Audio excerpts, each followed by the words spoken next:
Tonight, from Lumen Field in Seattle, it's a special prime time edition of the NFL on EA Sports.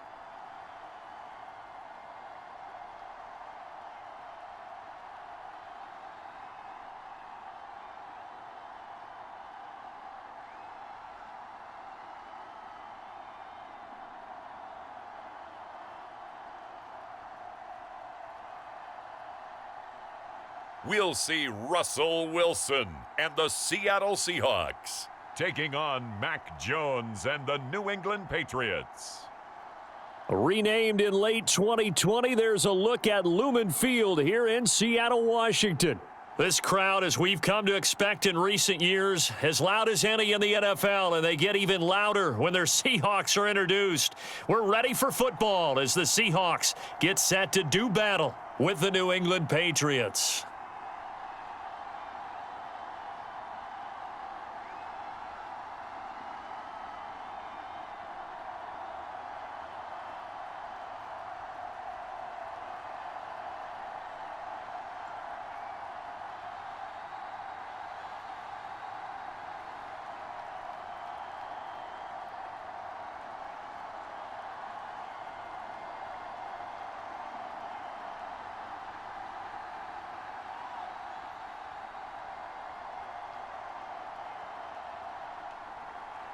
Their meeting in Super Bowl 49 was thrilling. What's in store here? The Pats and Seahawks are underway. This taken in at the goal line. And beyond the 20, but not by much. In fact, just a yard pass there to the 21. Russell Wilson leads out the Seattle Seahawks offense. The veteran Wilson, a third-round pick back in 2012. And similar to his nickname, Russell Wilson has a dangerous mix of skills. The ability to throw from the pocket and extend plays and throw on the run. Not to mention an absolute winner. Usually has his team in the playoffs competing for Super Bowl opportunities.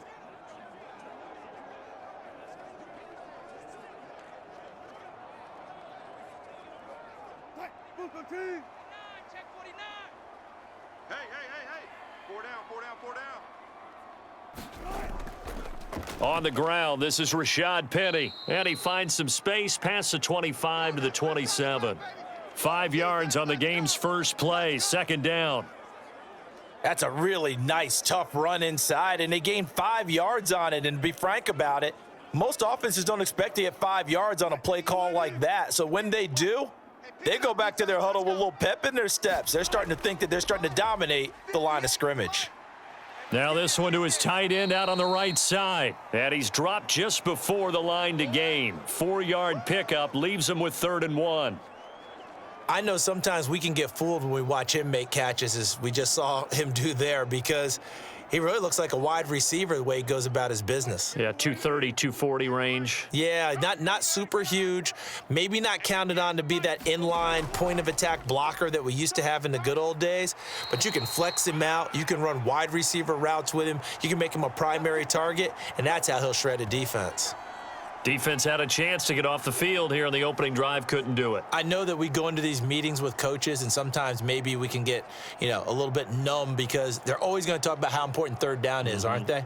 Offense and defense. In this case, one capitalized, and the other, as you said, had a chance to get off the field and didn't get it done. On first down, Wilson. And the catch is made here by Tyler Lockett. And the result here, a pickup of 8. Leaves him with 2 to go on second down. One thing we do know, he's going to get his catches. So as they move forward defensively, got to continue to focus on not giving up the big play when he does catch the ball in the secondary.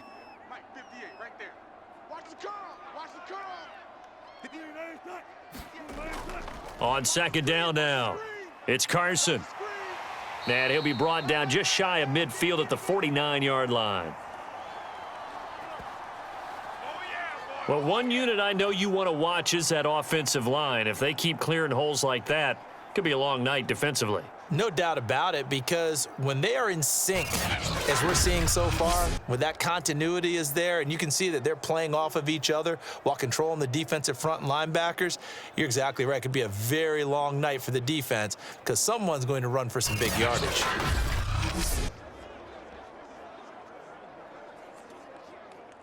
Two first downs have them up near midfield now on 1st and 10. Here's Wilson to throw. Rolling to his right. And he can't find anywhere to go with it. And he goes down.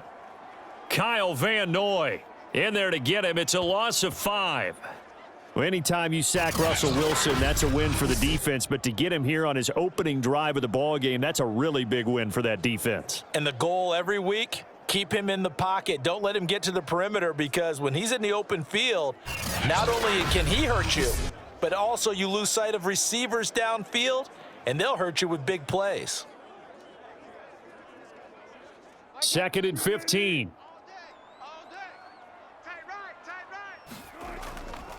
They run it with Carson. Gets past one man, and he'll take it across the 50 and into New England territory. That will go as a pickup of 7 on the 7th play of the drive. That was a good run, probably right on the edge of breaking into something really big. So the defensive guys right now are talking about, okay, what can we do to slow him down before he truly gets started? On 3rd down, Wilson. That's complete to Penny Hart. And he takes it all the way down to the 3. It's a big play there for Seattle. All right, Charles, let me put you in the head of one of those defenders out there. You have a big play like that go against you so early. What does that shake your confidence? It shouldn't, but it often does, because your thought process all during the week is how you're going to get after that offense and make your plays. And when they make one against you, makes you a little bit hesitant. Time to regroup. A terrific opening drive has them knocking on the door. 1st and goal. Right there, 54, right there. Carson. Able to get a couple here, but won't get across the plane as they stop him right around the 1. It is definitely hard to find space near the goal line. You always want to have a guy in the game running it who can create his own. 2nd and goal from the 1. Carson again. And he's across the chalk into the end zone. Touchdown, Seahawks. Chris Carson taking it in from a yard out. And the Seahawks take the ball down the field and score on their opening drive. Well, first quarter, maybe too early to talk about statement drives, Charles, but that sure seemed like a statement drive right there. Well, if we're going to talk about statement drives, I think what they're saying is we're going to establish the run. They gave it to him early and often on this drive, and he wound up taking it into the end zone. Jason Myers now for the extra point.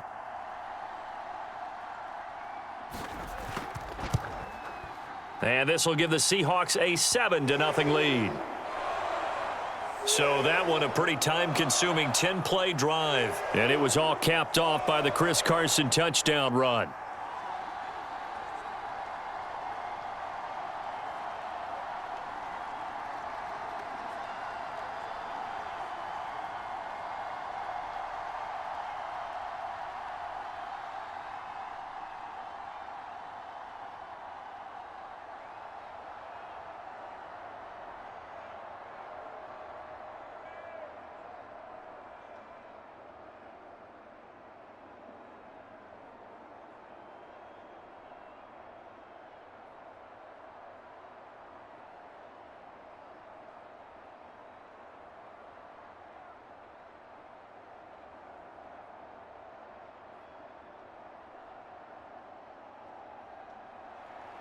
And after the touchdown, here's Myers to boot it away. On the return is J.J. Taylor. And a nice return sets him up pretty good here right at the 30-yard line. So out come the Patriots here to get their first shot on offense. They're led by their quarterback from the University of Alabama, Mac Jones. Mac Jones absolutely believed in himself coming out of high school. Went to Alabama despite the fact there were many high-profile quarterbacks already on the roster and blossomed into a Heisman Trophy candidate in his final season with 41 touchdowns and only 4 interceptions. Steady, consistent as a passer, doesn't have the biggest cannon for an arm, but can stretch the field and lay those passes in on the deep ball. So 1st and 10 now from the 30. Throwing Jones. Hunter Henry brings it in. And he'll go out of bounds, it looks like, right at the 40. And that's good for a pickup of 10 yards. And that'll bring up a second and just about a few inches here.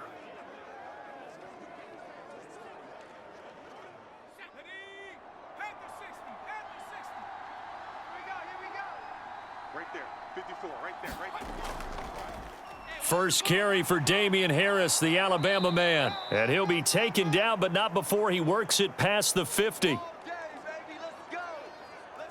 Well, no slow start here. A couple nice chunk plays back-to-back. I love the momentum that they're showing here early because they did it both ways, right? Threw the ball on 1st down for a nice chunk of yardage. Came right back and ran the ball. Looks like they've got the defense set back on their heels. Let's see if they can keep this moving.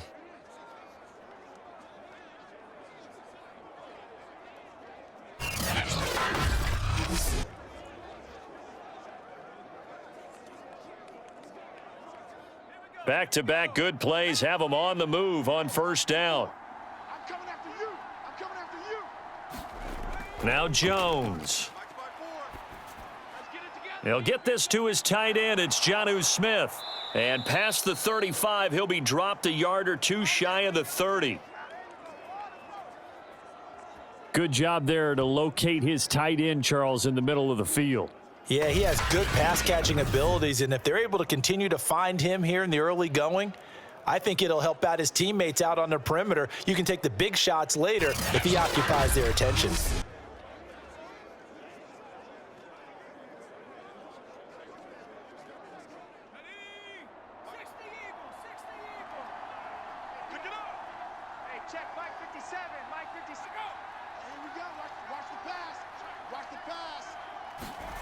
On 1st and 10, Jones. Open man is Kendrick Bourne. And this will leave him a yard short. Nice pickup of 9 yards on 1st down.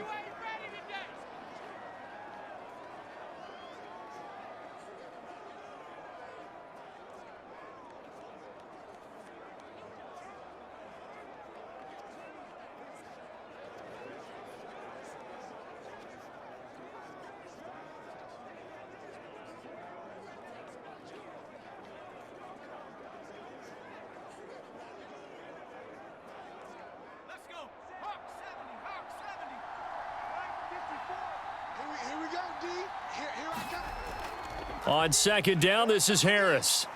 Strong run, but still wrangled before reaching the 20. But that call makes sense because they've been throwing it well on this drive, and once again, they show passing formation, showing the shotgun. Then they ran out of it. That was a nice play by them defensively, though, to hold it to a short gain.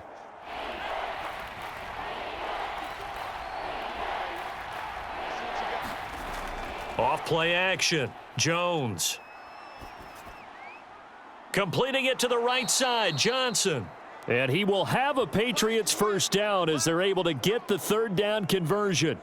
I don't think it's a surprise they're throwing the football early. We expected that. They told us they were going to come out firing, but 4 for 4 on the opening drive. They like that. They don't just like it, they love it, because now everyone gets locked in. Your confidence jumps up. Everyone's easy about what they're doing out there. And by the way, they're looking at the sidelines thinking to themselves and expressing, let's keep throwing it. We're doing pretty well.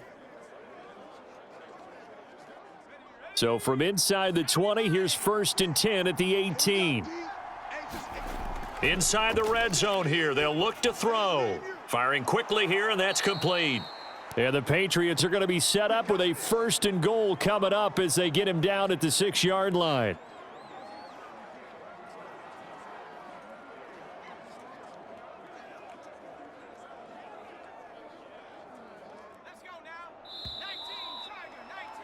After one, 7-0 on EA Sports.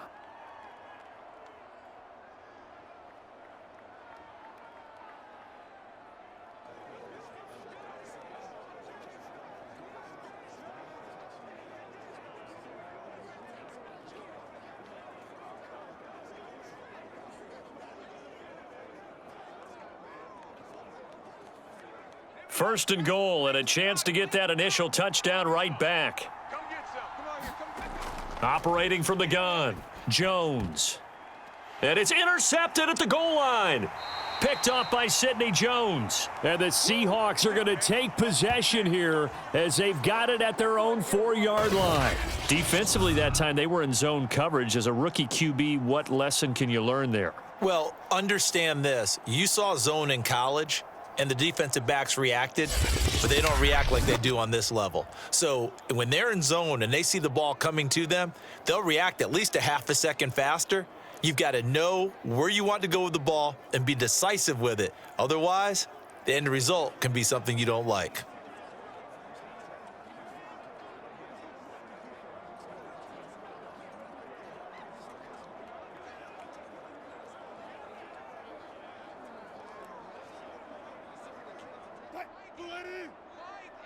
Defense wins championships, baby. My game, my game. Hey, time. They'll start out on the ground with Carson. And space opened up a bit. He's able to take this up past the 10. Give him 9 on the carry that time, and they're set up with a 2nd and 1. And that run there does nothing but juice up the guys who are moving the football. I mean, if you're an offensive lineman, people running it, actually the guy calling plays, you're almost jumping up and down in jubilation, aren't you? Yeah, now you've got options on 2nd down. And big-time options. You might want to think about play action and try and get something cheap right here over the top. They'll come up now on 2nd and a yard. Man, I got you. 58's Mike. 58's Mike. You don't want this. They go play action with Wilson. And he's brought down, but not before they get it across the 20-yard line. Offensively, they liked their situation, so they tried to take a shot downfield, but no one was open, so it was tuck it and run time, and he picks up a 1st down.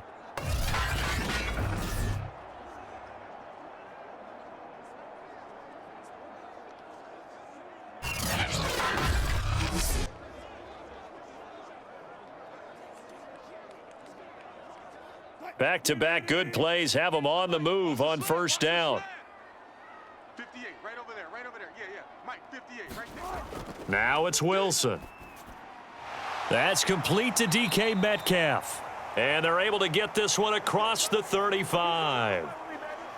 And a good quarterback facing zone coverage. If he has just a little bit of time to survey the scene, that's what's going to happen. No doubt about it. If there's no pressure, he's going to continue to pick them apart because he'll have all that time to find someone open downfield. You can only cover for so long.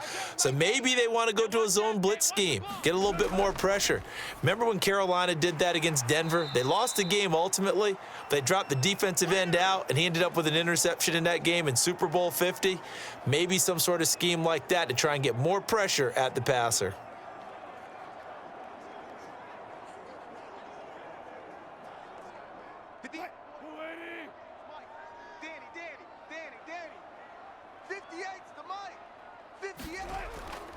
On 2nd down, it's Carson. And give him about 4 on the play, but he's marked short, so it'll be 3rd and about the length of the football. So if you've been playing defense in this one, there's a little bit of the good and some bad because they did give up the touchdown run to him earlier but shut him down otherwise. Outside of that, you're exactly right. I would say they've contained him very well. Right there. 54 Mike. You're not ready. 54's Mike. Check. Watch 54. I got one. Wilson now to throw on 3rd down. And this a quick slant to Lockett. And he is going to have a Seahawks 1st down as they're able to get the 3rd down conversion. So many times in my career I've heard coaches talk about completions are one thing, but as long as we're there at the catch and we get guys on the ground, we can live with that. But if you're going to give up 10, 12, 15 yards after the catch, then your defense is going to be in a lot of trouble.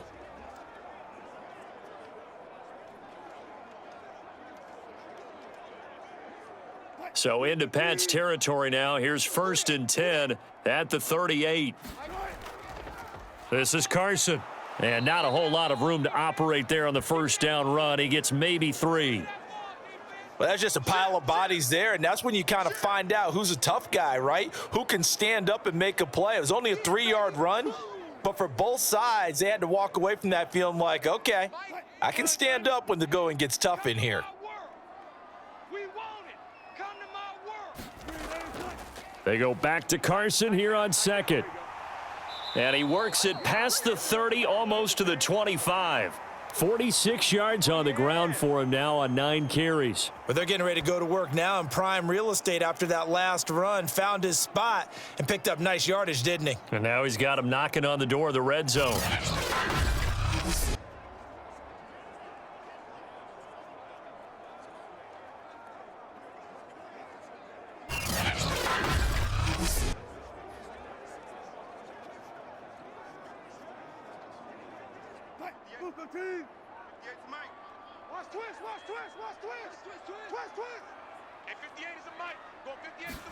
Now Wilson on first down. That's complete to Disley, the tight end. And he'll be out of bounds just inside the 25-yard line. 3 yards the gain there, 2nd down. Yeah, that one was covered pretty well because they were trying to leak the tight end out into the flat. I think they were hoping he could catch and turn upfield and pick up the first down. 2nd down at 7. Wilson. Throwing middle, but it's incomplete. Defensively, celebration time because they finally forced an incompletion. He was perfect throwing the ball to that point. Yeah, but from his viewpoint, they didn't force the incompletion. He just missed. That's how hot he is right now, and that's how he wants to continue to throw the ball. And the Seahawks on 3rd down. A perfect 3 for 3 as they look to keep that streak going. This is 3rd and 7. Out left, he's got it to Everett. And he'll be stopped short of the first down right around the 18-yard line. Just a 5-yard pickup, and it leads to 4th down. Brandon, perfect defense in this situation would have meant that there was an incompletion. They would have picked it off. Okay, so they gave up the completion. But I really enjoyed watching how the defense stayed in sync, stayed in great communication. And as he dragged across each zone, you see him pointing, communicating. There he is, and they passed him off to each defender. Ended up making a nice play, even though it was complete.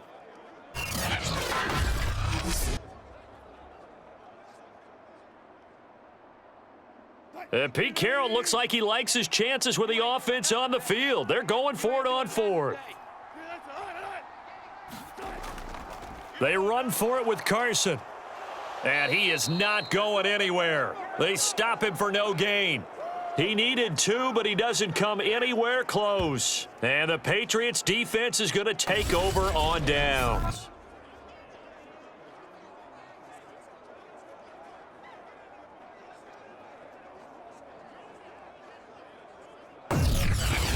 So back onto the field come the Pats for their 2nd drive. And they had a nice little drive going last time. Threw the interception in the red zone. Costly. Bad enough to throw it anywhere, but that drives coaches insane when they're thinking about, hey, we've got a shot at points already. We're already in a spot where you're thinking you've got 3 on the board for sure, and to come away with nothing, that's a really tough one for them to swallow. Yeah, will they make up for it? So from inside the 20, here's 1st and 10 at the 18. They turn to Harris to begin the drive. And he'll find some space up to about the 25. It's a 7-yard carry to set them up with a 2nd and 3. Well, no matter how they phrase it, staying on schedule, staying ahead of the sticks, whatever you want to call it, 7 yards on first down, that fits the bill. A good run got 7 on first. Here's 2nd and 3.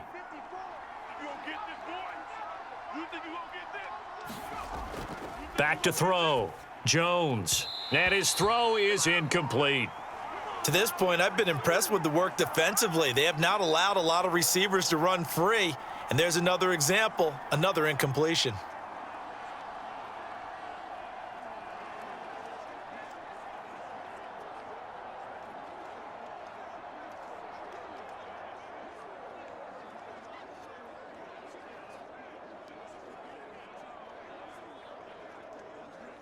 So the incomplete pass on the last play, and that leads us to a 3rd and 3. Looking to throw. Jones. He's got his man. It's Kendrick Bourne. And he will have a Patriots first down as they're able to get the 3rd down conversion. 2 minutes on the clock, second quarter, 7-0 ball game.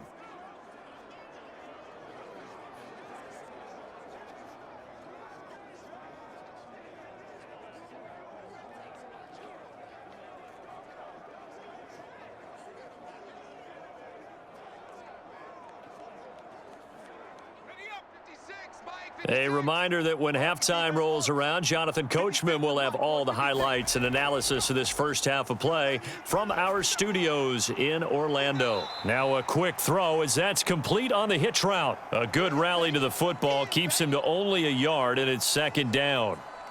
As a defense, you're more balanced when you're in zone coverage because you're able to keep your eyes on the quarterback and see the play develop in front of you.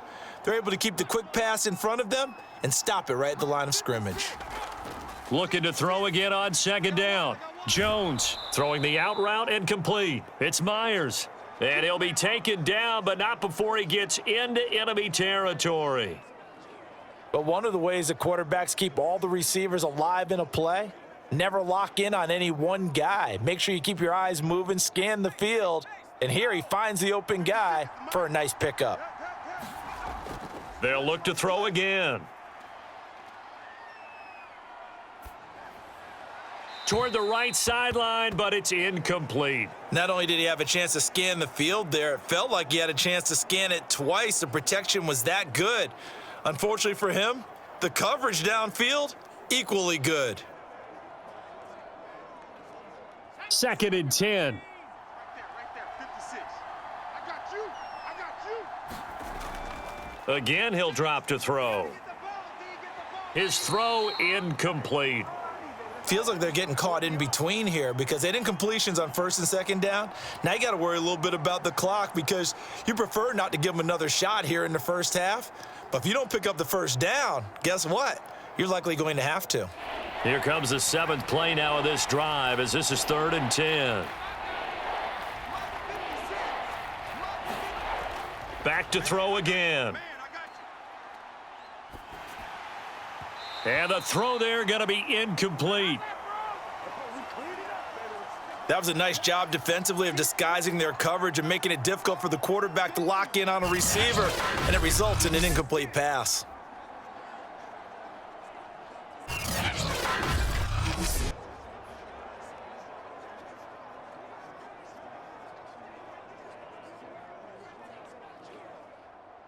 The Patriots send out their punter, as he should be able to pin him back deep here with his first punt.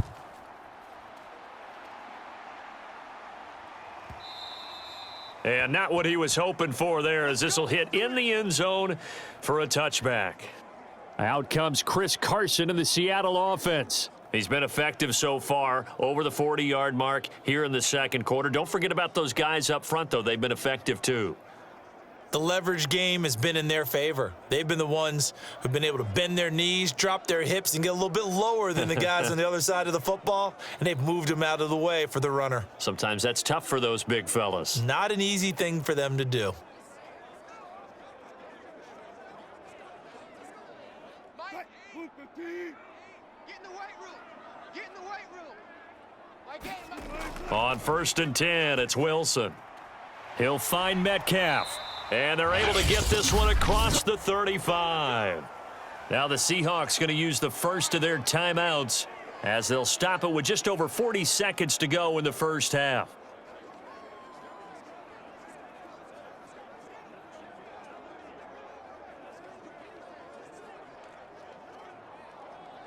One play has him to the 37 here for 1st and 10. Here we go.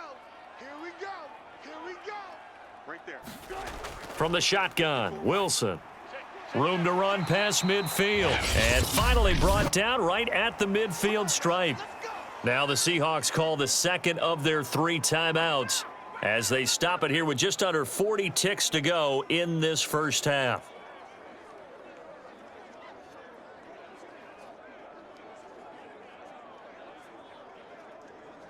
Back-to-back good plays have them on the move on first down. Here we go, D. From midfield now, here's Wilson. They'll roll him out right. Wilson hit. It's loose. It's out. Fumble. And it's picked up by the Patriots. And his guys are going to take over at the 39-yard line. Obviously, you got to hold on to the football, but I've got to give credit to the defense there. Good job of knocking it free. Yeah, because a lot of the time we just blame the offensive players for not taking care of it. How about the effort of the defensive players knowing that guys are going to, and if they're good, anticipate the contact coming and try and cover up the football. And they still find ways to knock it free.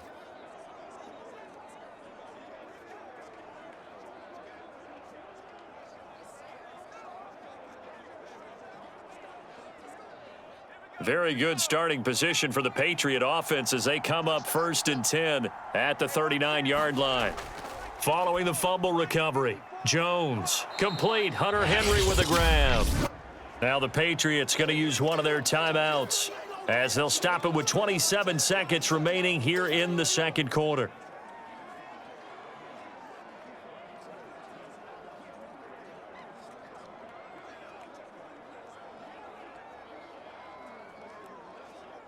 A good gain on first has them set up with second and just a couple of inches now from the 29. Back to throw. Jones. The connection here with Nelson Aguilar. Now the Patriots will use the second of their timeouts as the stoppage will come with 23 seconds to go till halftime.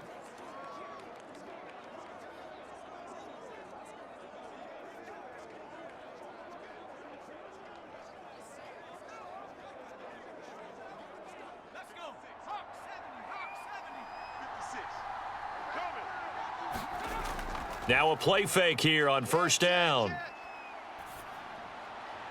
And it's incomplete. Took a shot, couldn't connect. I tell you, Brandon, this defense is playing with some confidence. Haven't allowed a point yet. Flying to the football. I'm telling you, it's almost 11 to the ball on every snap. Another nice job there to force an incompletion. After the incomplete pass, here now is 2nd and 10.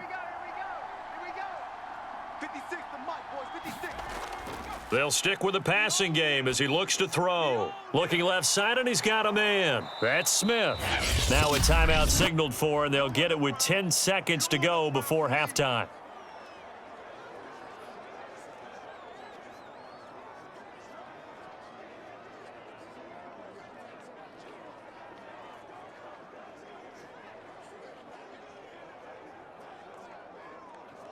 So on third down, the field goal unit will come out as they'll try to get 3 before half. From the left hash, it's an even 50-yard attempt. And Folk's kick is good. And they are on the board, but still trailing. It's 7-3.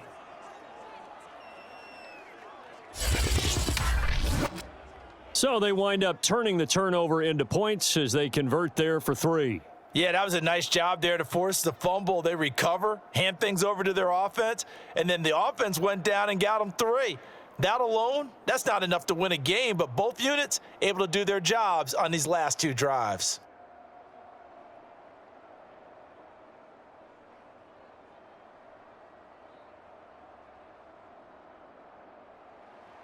So 6 seconds, all that remains of this first half as the kick is away.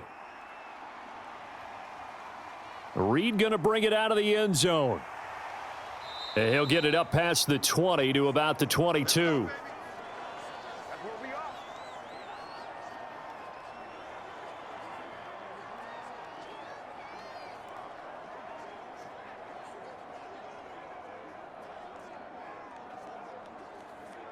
So time perhaps for one final kneel down before they take this lead to the locker room.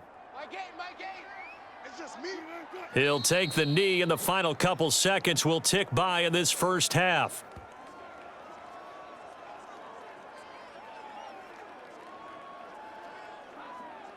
So we are at halftime here in downtown Seattle with the Seahawks out in front. As we send you cross-country to Orlando, Jonathan Coachman is there and has our EA Sports halftime report. All right, Brandon, thanks very much. Welcome, everybody, to our abbreviated version of the EA Sports halftime report. Okay, Brandon, thanks very much, and welcome in everyone to an abbreviated version of the EA Sports Halftime Report. This game's had a little bit of everything thus far, and certainly plenty to look forward to, as the teams are right back out there for the second half. So we'll get right back out there as well, as we'll turn it back over to Brandon Godden. Okay, Coach, thanks as always. This one's still anyone's game as we welcome you back for quarter number 3.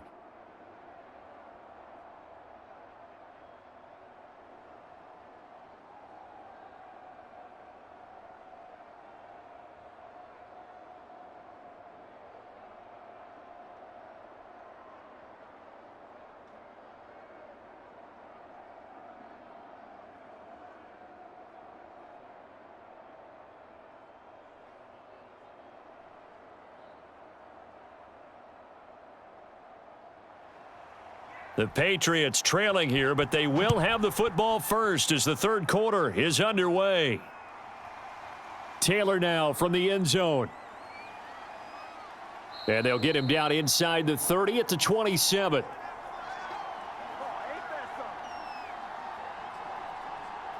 The Patriots taking over to start quarter number 3. And they're on the short end of the scoreboard here. Charles, what adjustments, if any, do you think they need to make for the second half? Well, paraphrasing the gold medal hockey winning coach Herb Brooks, I just say you continue to play your game. Throw the ball. They had success doing it in the first half, so make sure you keep getting the ball to your playmakers, a little bit more to the perimeter perhaps, but above all, play your game. Let's pick it up. It's out time, guys. Out time. Let's get off the field. They'll run it here. This is James White. And he sneaks his way forward only for a couple here. Second down. Certainly a nice job there by the defense rallying to the football and getting him on the ground, but I think the play gets made by the defensive front because if they can't get upfield, their job is to go ahead and get low, almost get into a ball sometimes, stack things up, and make it difficult for the runner to find a hole. From the 29, Jones. Throwing the out route and complete. It's Henry. And he gets this up to the 34 out of bounds there. Let's not quibble about the game there on second down. That was a positive play because that was a take-what-you-can-get situation. Got out to the tight end. Now it gives him a much better opportunity to convert on third down.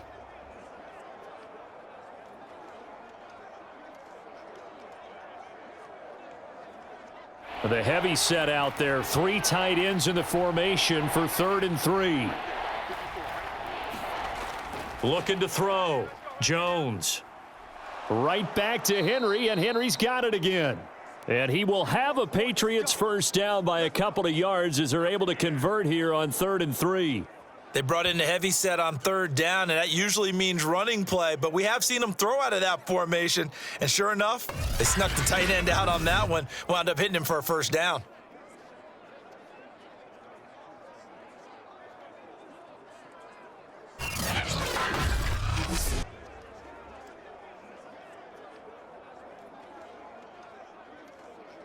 So from the 39 now, they'll come up on a 1st and 10. I don't think you got it, son. Mike 56, Mike 56. They will run with White out of the shotgun. And he sneaks his way forward only for a couple here. 2nd down. Well, any lane that might have been open there was closed pretty quickly, and that was because the defensive front, they won that battle at the point of attack at the line of scrimmage. They used great leverage, held their spot, and stacked him up. The last run good for 2. Here's 2nd and 8. Back to throw. Jones. And caught by Henry. That catch good for 5. It's 3rd down. Not a big window to throw. Coverage wasn't too bad there. Yeah, they had him under wraps pretty well, but somehow able to muscle his way open and catch the ball.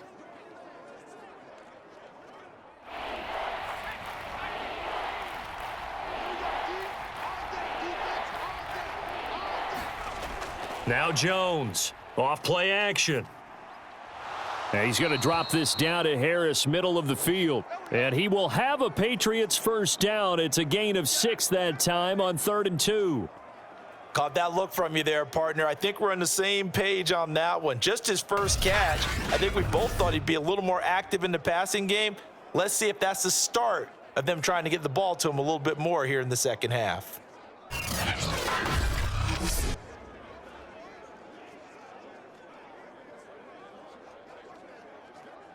Still in search of their first touchdown of the game, but they're on the move. 1st and 10. Looking to throw. Jones. And a fast footwork by White.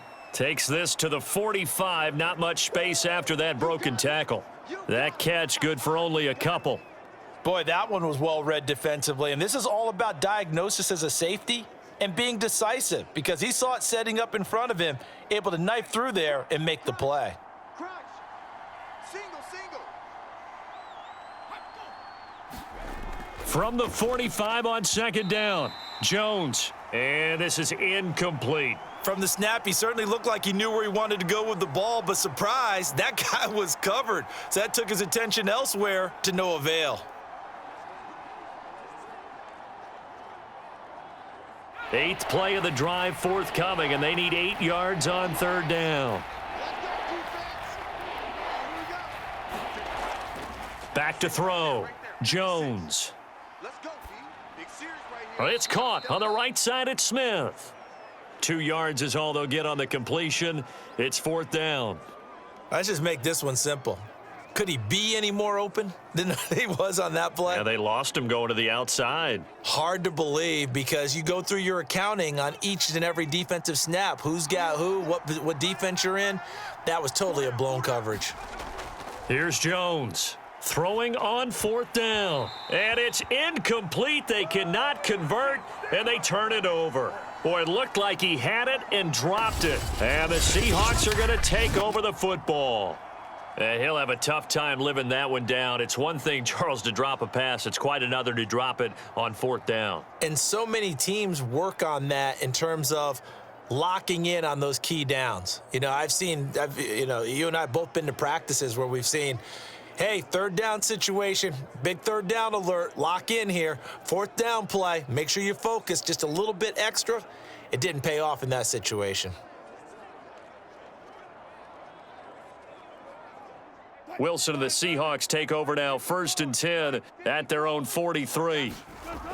They'll start on the ground. It's Rashad Penny, and he'll manage to pick up about 4. It's 2nd down. Brandon, we just saw the benefits of being able to run the ball successfully. They pick up 4 yards on that carry.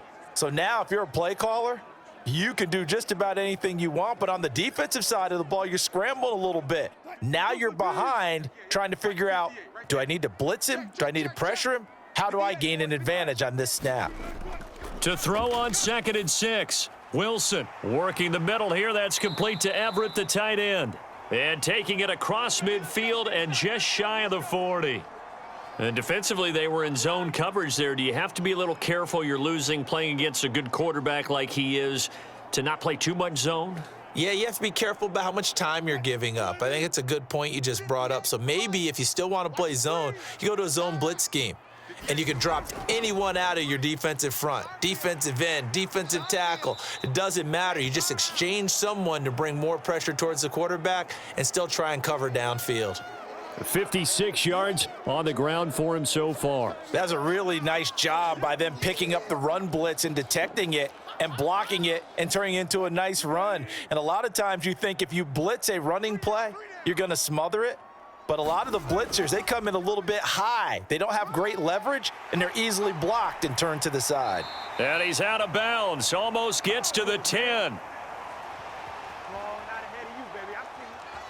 Well, you certainly have to give a little credit here because they're playing this game now at their pace. This is ball control football, sustained runs, taking their time, and making it work.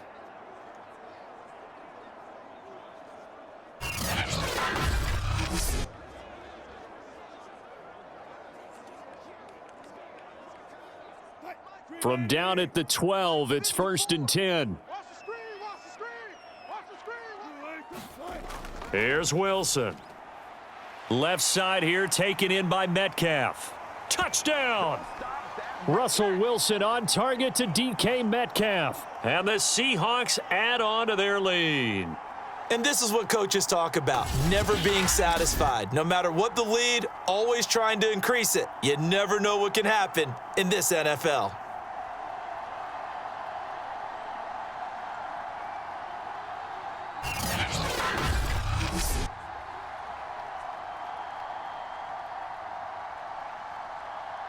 Now Myers for the extra point.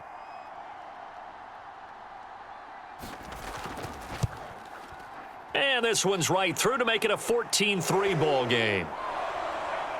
The drive summary that time, 5 plays. And it all culminates with a Seattle score.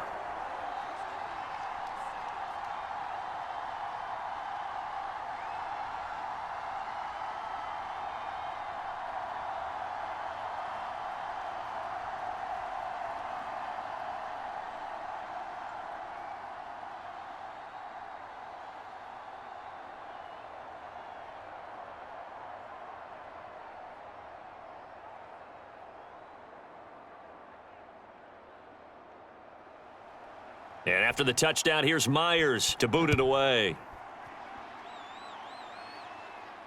Taylor now to return it.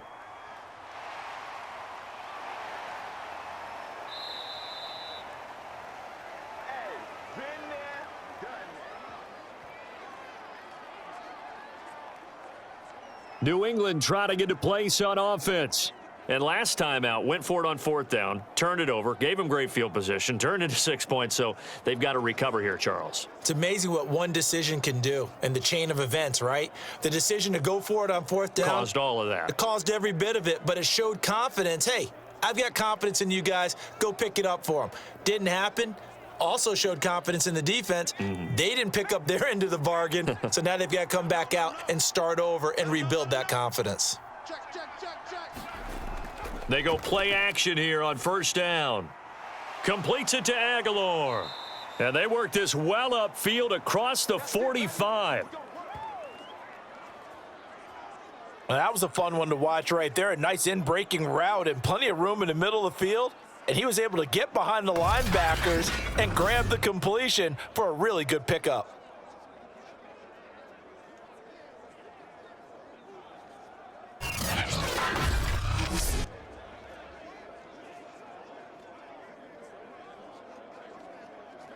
So one play, and they're already just shy of midfield. Bring it. Bring it. 56 to Mike. 56. Looking to throw. Jones. He'll get that out to the flat to White. And he's going to get a solid gain of 9 before being brought down. 2nd and right at a yard. Just about every quarterback is trained to really look downfield first before you come back and make a nice, safe throw. And in this case, that's exactly what he did. Found his running back, let him create some space, and it turned out to be a nice play for the offense. Mike 56. Mike 56. Watch the screen. Watch the screen. Watch the screen. On 2nd down, they'll run with White. And he's going to get stopped up quickly. Give him a yard down to the 43. Oftentimes we praise an offense for their variety of being able to hit people with the run in the past, but in this game, how about what we're seeing from the safeties? They are all over the field. Doesn't matter if they threw it or if they're trying to run it. I don't think we've ever awarded an MVU, most valuable unit, but you're right, it might go to them in this game. I like that, MVU. Well done. And he will have a 1st down as they get him to the ground at the 37. Well, partner, what do you think? Might have been 4-down territory if they didn't pick it up, but... Yeah, it's a moot point now. I was curious, so if they didn't get it there, would they have gone for it? I guess we'll never know. Yeah, we didn't have to make that call, but I have a feeling both of us would have said, go for it.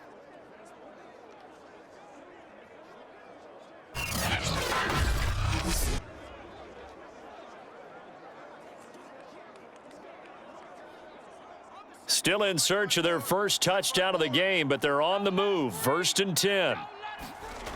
Back to throw.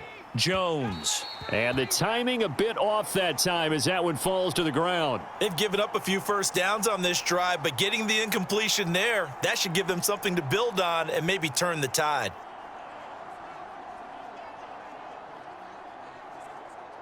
Here's 2nd and 10. Check Mike 54. Mike 54.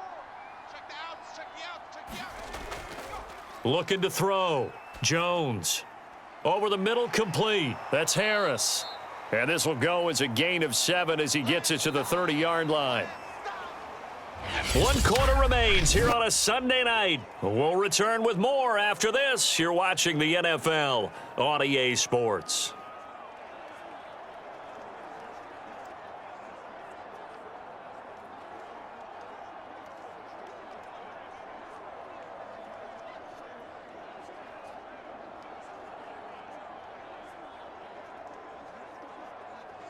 New England on third down. They've been very good, 5 for 7 thus far. Here it's 3rd and 3. Back to throw. Jones. And he overshot him there. It's out of bounds, incomplete. They'll probably spend a little extra time dissecting the game film after this one. I think the part of their plan was to hit him over the top with the deep ball. They've been unsuccessful all night. And for the second time tonight, this field goal unit comes out here. He made his first, this from 47 yards out. And Folk's kick is good. And a second field goal here cuts their deficit to 14-6 now.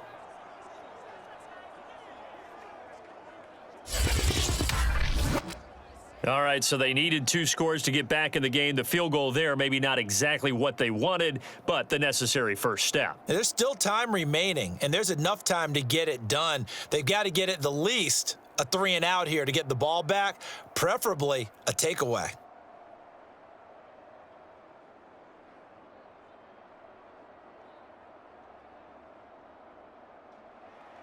Now, after the field goal, Bailey will kick it away. This is DJ Reed returning. And they will wrangle him down a couple yards shy of the 30.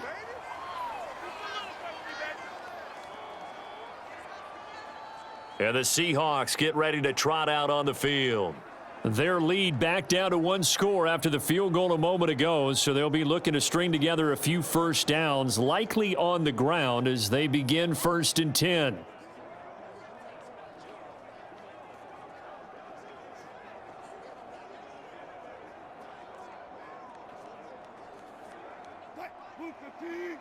Mike 54. Hey. Right there. 54. Right there. 54. Now Wilson. Over the middle, and it's incomplete. I know you're thinking it, but I'll just go ahead and say it. To give you an idea of how sharp he's been in this game, just his second incompletion, and we're in the 4th quarter. He has been locked in, laser focused all throughout this one, hasn't he? Certainly has, and he's gotten some help from his receivers as well. They also are locked in. Yeah, the drops have been at a bare minimum.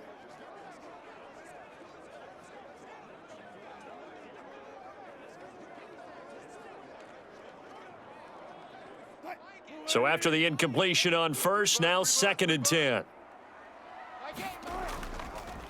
Draw play. This is Carson.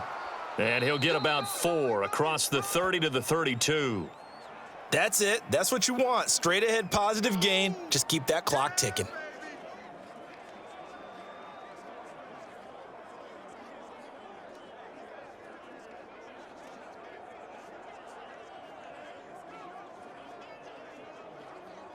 And the Seahawks on 3rd down. They've been good, 3 for 4 thus far. This will be 3rd and 6. Out of the gun, here's Wilson. Yeah, this pass broken up. Excellent coverage there on 3rd down, as that was not an easy one to hold on to. That's an excellent job right there on 3rd down. Like any defense, you never want to let them get anything started, and that would have been a first down. Instead, you saw the contact on time, no penalty, and before this drive could get wings, it's 4th down.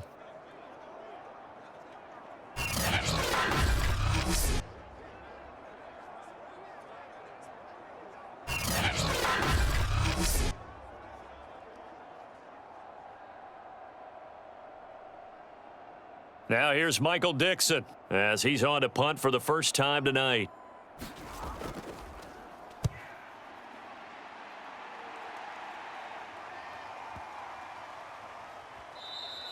And that one hits at the 7, but bounds into the end zone, and that'll be a touchback.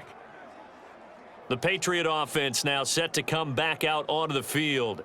And after the field goal last time, we'll see what they can get here. At least they got points out of the last drive, Charles.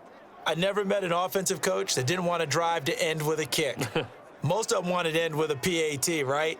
In this case, a field goal, they'll take it. Way better than the alternative, which is a punt. Yeah, but you've met fan bases that wanted that, that weren't happy with that field goal. I haven't met a fan base yet that wants to drive to end with a kick, other than the extra point. That's it. Jones now on 1st down. And his throw's going to be incomplete. I think he's got to be careful not to force anything into coverage right there. There weren't really any throwing lanes, but the best part for him, he's got second and third down to fall back on. They'll try again from the 20 on 2nd and 10. Mike 54. Don't get nervous. Mike 50. From the gun, Jones on the left side, a catch by White. And he stopped right at the 25 after a gain of 5. One thing I think that's safe to say defensively, the tackling's been really good. And because of that, it's been very, very hard for them to move the ball because you're not getting the benefits of run after catch. They're tackling them almost on the spot. That means you have to run extra plays, harder to move it. Jones from the gun on 3rd down. This one to Bourne, and he's got it. And he'll be taken down, but not before they work it across midfield. And that's a much-needed first down right there. Look, they're down by 8. So logic says they don't have to get a touchdown out of this drive. But the way things are going, I don't know if I'd put it in the hands of my defense here. You might not get the ball back at all. So if a 4th down situation comes up, I'm thinking hard about going for it right here and right now.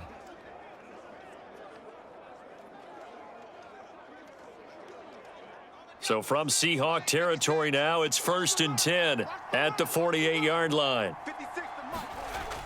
Looking to throw. Jones. Oh, hit as he throws there, incomplete. Oh, that's got to frustrate him a little bit because they nearly got to him there, and it would have been the first sack of the game. Instead, they're able to influence the release, and they did force the incomplete pass. An incomplete pass on 1st down. That leads to a 2nd and 10. Throwing again. Jones. And this one complete to Smith. And he's got this down to the 35. And that's a more than acceptable read right there because it's zone coverage, so timing is everything. This time he waits for his man to come open, puts it right on him, and they pick up a first down.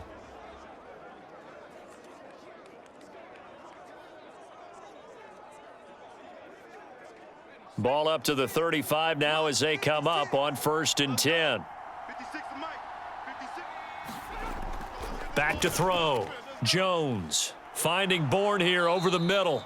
And he's got this down almost to the 20 before he's dropped. Another 13 yards there twice in a row, and they're on the move. Another first down as well. And this was a nice example of an offensive coordinator scheming his guy open. Just a little underneath route, just trying to free up some space, and it worked awfully well. Got him not just space, but plenty of room to run after the catch to pick up really nice yardage. That is incomplete. Well, if you're going to give out a little applause on that play, it has to go to the defense. More good work by them. They've taken away the passing lanes all game long, and you can see the frustration that it's causing because he just about threw that one into the first row.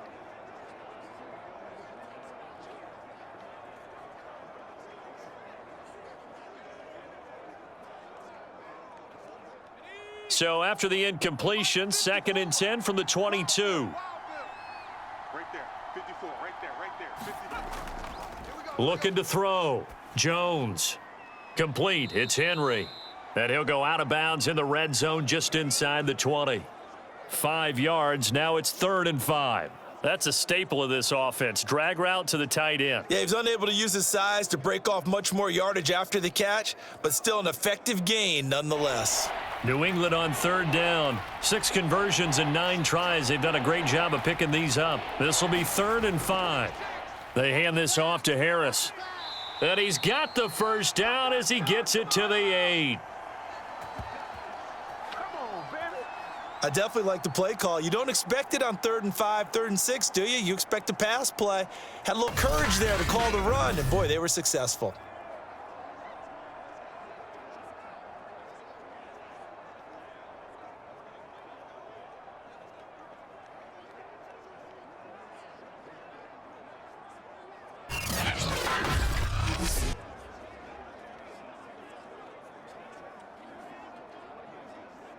First and goal, a touchdown and a 2-point conversion here are musts. Back to throw. Jones. Oh, he was hit as he threw it there, and that one winds up incomplete. And I can see the officials kind of looking at each other down there, silently wondering, does this meet the level of grounding? Fortunately, he did have a receiver in the area, but I have seen less obvious throwaways called as penalties. Nothing on first down, so the ball remains at the 8-yard line, 2nd and goal. Looking to throw. Jones. And it's caught. 5 yards that time on the completion, and now it's 3rd and goal. Fired that one in there, able to make connection on a nice in route. With those faster passes when they're going that fast, any hesitation as a quarterback that the deflection, if you miss, might be bigger and lead to an interception? Yeah, and the deflection works both ways. Maybe a defender gets a hand in the way and it pops in the air, and sometimes you throw it so hard your receiver can't handle it, and he pops it up in the air for the defenders to grab as well. But a moot point there as they were able to connect. And not enough on the throw that time as that one is incomplete. So it's been a long drive. They've held the ball for quite a while. Now what do you do here? Well, to me, at this stage, after this drive, this close to the goal line, 3 points would be a letdown. I'm going for it here. Likely the play of the game here, trailing in the final quarter and going for it on 4th. There's Henry. Touchdown, Patriots. A 3-yard touchdown pass. And the Patriots have a chance to tie things up as they trail by 2 here in the 4th. So part 1 of what they needed is done. They get in the end zone. Now you have to imagine we'll see a try for 2. And that's what the book says, but defensively, they can't hang their head right here. They've still got a chance to come out with the lead if they make a play. So now a big spot for the Pats as they'll go for 2. They'll try and throw for it. And oh, it'll be intercepted. Picked off by Jamal Adams. And a big turnover there as his guys will get the football back. It's interesting that when it comes to 2-point conversions, even heavy run teams tend to throw the ball in these situations. In this case, this one was intercepted. Yeah, they weren't fooled. They were ready for the pass, picked it off.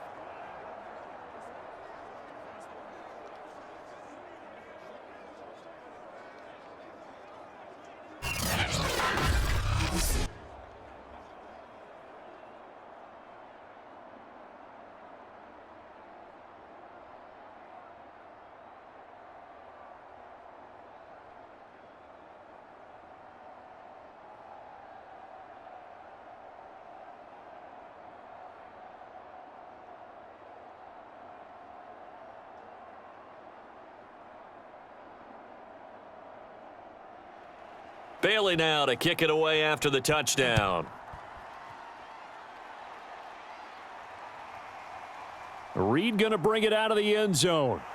And he'll be stopped right around where he would have been had he gone down to a knee, maybe a yard shy of there at the 24.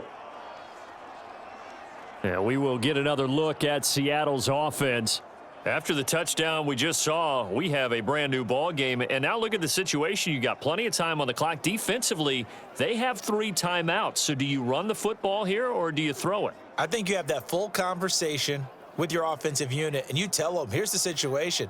They've got all of their timeouts, so we are not going to play this conservatively. We've got to attack them. We've got to make them use those, gain the ground that we need in order to put this game away. If you think we're just going to run it 3 times and punt it, you've got another thing coming. Yeah, and by the way, also the 2-minute warning in play, so essentially 4 timeouts left. They have to be aggressive here. And he'll get it up near the 35, right at the 34 here. He'll get 10 there all on his own, but it'll be 2nd down. I think we have to give credit to him for buying time and extending the play. But, you know, there's some really upset defenders on that one. They thought that they had him. Instead, he was coated in Teflon and got away. 58, right over there, right over there. Yeah, yeah. Mike, 58, right there. Get ready, get ready, get ready.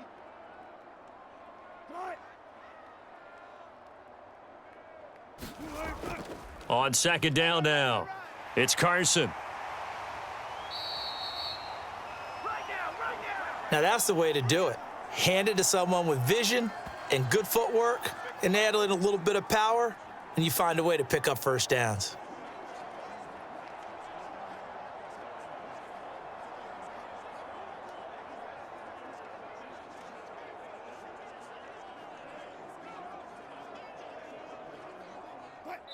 2 minutes remain, and that's our score differential as well. 2 points here in the fourth quarter. Let's go, fellas.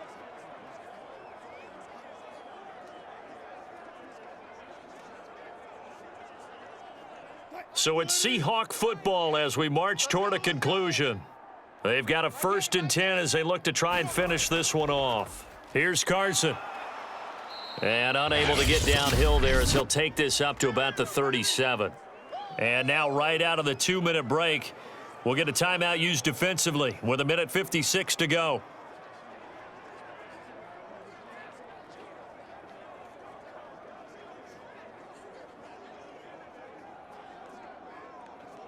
Still 9 remaining on 2nd down. Guys, it's game situation. Let's go. Watch the twist. Watch the They'll try and run some clock here with Penny. And a 6-yard gain gets them right around the 43. And now with 1:52 to go, we get another pause in the action. A timeout here defensively.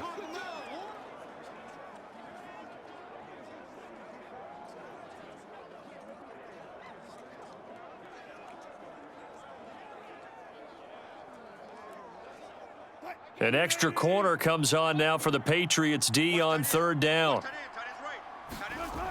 Again, it's Penny. And he's going to be taken down here still a couple yards short of the 1st.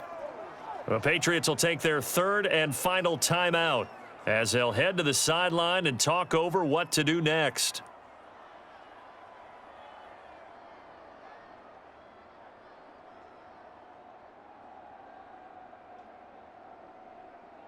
Now here's Michael Dixon as he'll kick it away for the 2nd time.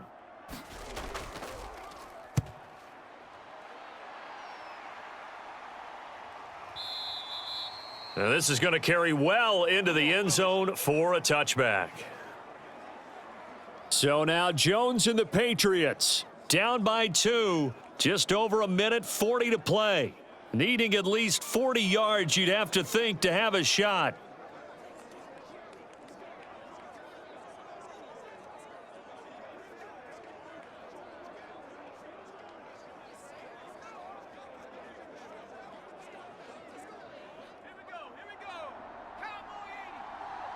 Let's go, D. Right there. Now Jones Let's go, D. Let's go. finds White fighting through. And he's going to get 7 out of this before being taken down at the 27. It drives some people crazy to see those short throws underneath. They've got to find a way to gash the defense downfield.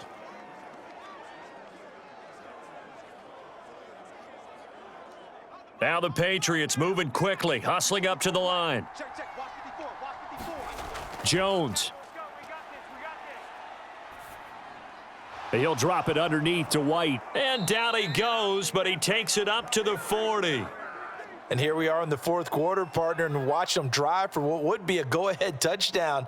And you and I both know this is where you need a quarterback who can keep his cool back there, not just for himself, but to keep the rest of the team relaxed too. 1st down now, but the clock continues to move. To throw is Jones. He completes it right side to White. Not much there, only a yard.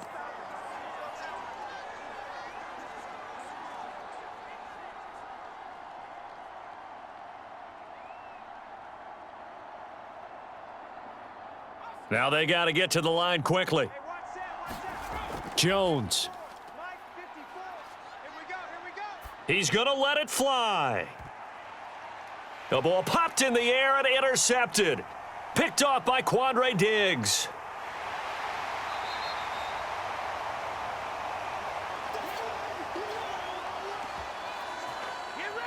The rookie was trying to push it downfield, but the safety bit him. And he'll learn that you have to hold the safety. And you do that with your head movement, your eyes, sometimes your shoulders. Hold the safety so that you can get back to the throw that you really want to make. He got so excited thinking his guy was open that he made it easy for the defensive back to go get the football.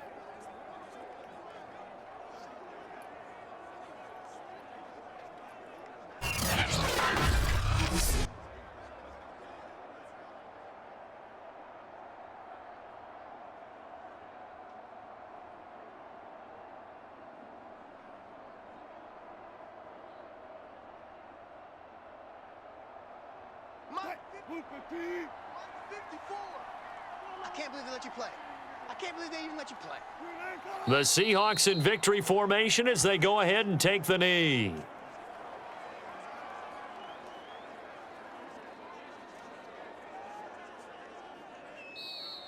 So the victory here for Seattle, and it wasn't really always pretty. They had their bumps and bruises, really both sides did, but they did what they needed to do at home to get the win. Yeah, they really had to grind this one out, didn't they? Because nothing came easy.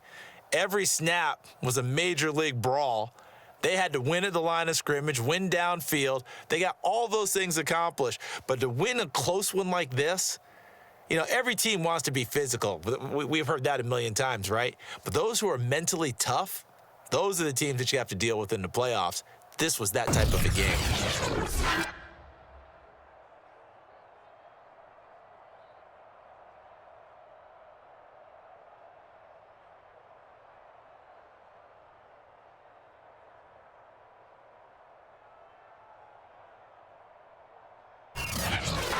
So that'll just about do it for Charles Davis. I'm Brandon Gaudin. You've been watching the NFL on EA Sports. For more, log on to easports.com. It's a win for the Seahawks here as we say so long from Seattle.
Tonight, from Mercedes-Benz Stadium in Atlanta, Georgia,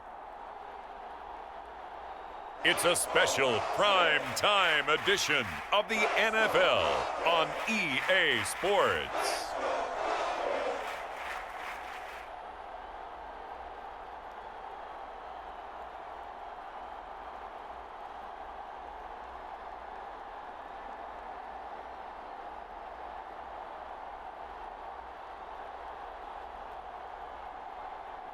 We'll see Matt Ryan and the Atlanta Falcons taking on Dak Prescott and the Dallas Cowboys. A full house expected here tonight, over 70,000, and the fans still filing into Mercedes-Benz Stadium just west of downtown Atlanta. A moment ago, here was the scene, the Falcons coming out from their tunnel to the roar of all the folks here in Atlanta. We're ready for football as these Falcons get set to match up with the Dallas Cowboys.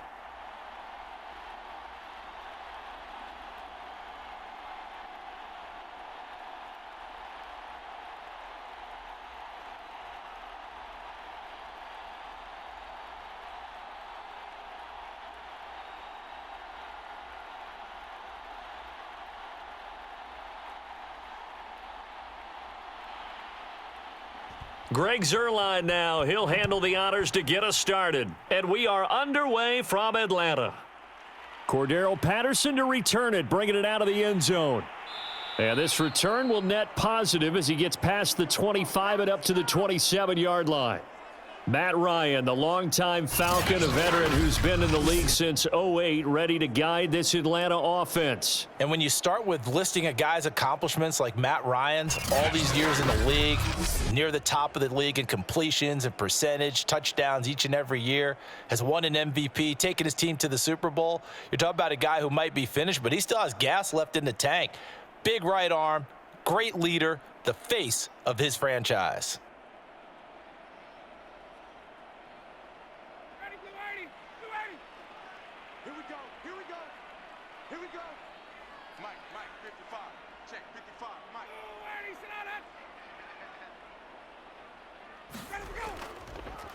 Opening carry of the game for Cordero Patterson. And he'll take this ahead for about 4. Second down coming up. Well, at the end of all that hitting and hollering, it was a 4-yard run, so the offense is going to go back to huddle and feel pretty good about themselves. Defensively, you have to feel okay because you didn't let it turn into a bigger run, but the goal, shut it down for 2 yards or less. That's when you start to feel good about yourselves. From the 31, Ryan. That's into a crowd and intercepted.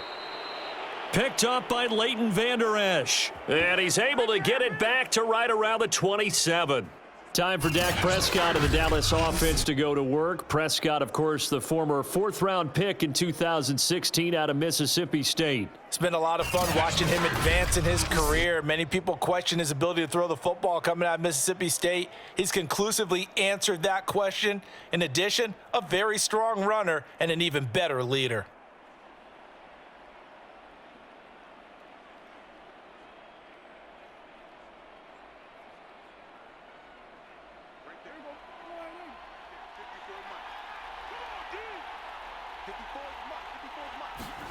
Following the interception, here's Prescott. Over the middle, hauled in by Lamb. And that's good for a pickup of 10 yards. And that'll make it 2nd and a foot or so. And he went in route there from the slot for the completion. Love how he runs his routes because it's all setting up your defender.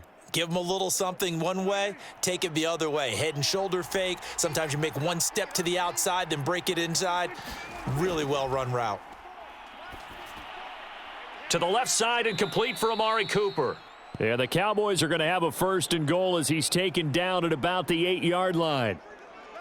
Well, they obviously read man coverage their partner, and he got downfield, broke down the defender, made him think. What do you mean by that? Yeah, he made him think he was going to run a different route. Probably thought he was going to take it upfield, and then he curls back inside for the completion. 1st and goal, a chance to convert that early turnover into points. Prescott now. Touchdown, Cowboys! Dak Prescott with a connection to CeeDee Lamb. And the Cowboys have taken the early lead. And no matter how it comes about, when you get good field position, you have to make the defense pay. Short fields usually make for good offense.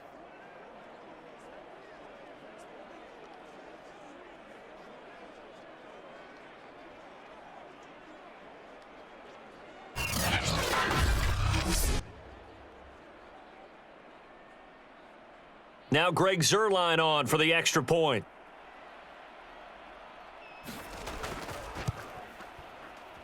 And this is up and good to make it 7-0 Cowboys. Scoring summary, 3-play drive, and it culminates in a Dallas touchdown.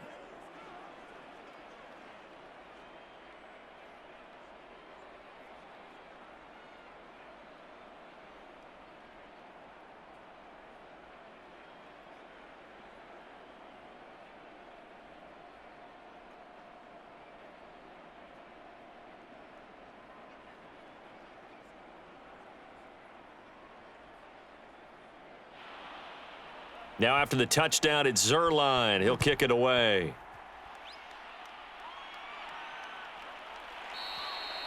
And Patterson will not return it. It comes out to the 25. Matt Ryan and the offense heading back onto the field. And he'll look to rebound from the early interception that led to 6 points the other way. And when he threw the interception and he had to come to the sideline, I guarantee his first thought wasn't about the interception itself, but what could result. And I know he was thinking to himself, come on, defense, bail me out. Well, they weren't able to in this situation. Now he's got to go out and atone for it himself, but he can't force things. Ryan and the Falcons now come up 1st and 10 at their 25-yard line. They're going to start the drive here on the ground with Patterson. And he's going to take this ahead for right around 3 yards, but no more than that. 2nd down.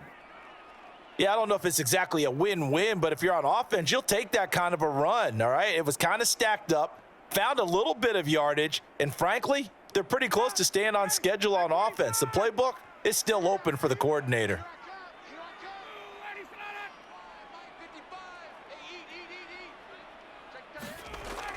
On 2nd down, it's Patterson. Oh, good move. And they get him down, but not before he takes it across the 40-yard line. Usually we see runs like this as the defense breaks down later in the game, but this guy is setting the tone early, running through all types of tackles and putting the defense back on its heels.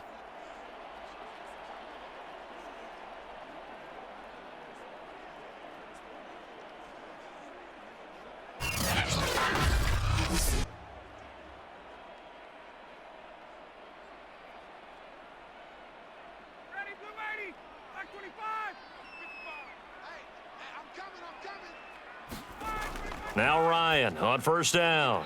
That's complete to Sharp. And he'll be taken down, but not before he works it past the 50.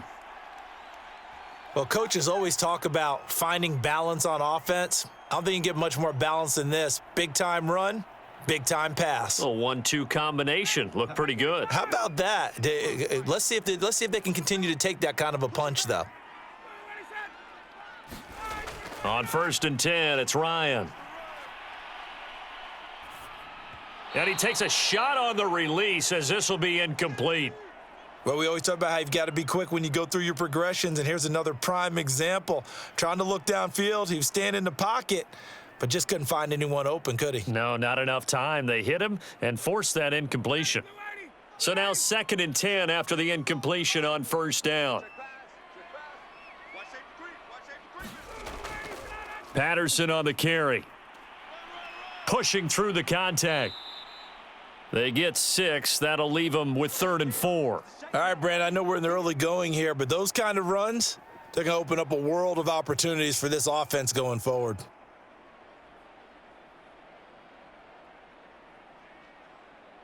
And on 3rd down, the Cowboys bring in an extra defensive back. Now Ryan.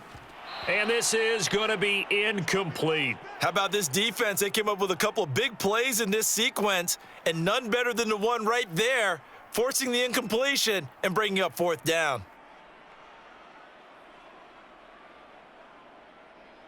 So now they're going to send out the field goal unit to, as they say, fire away from long distance.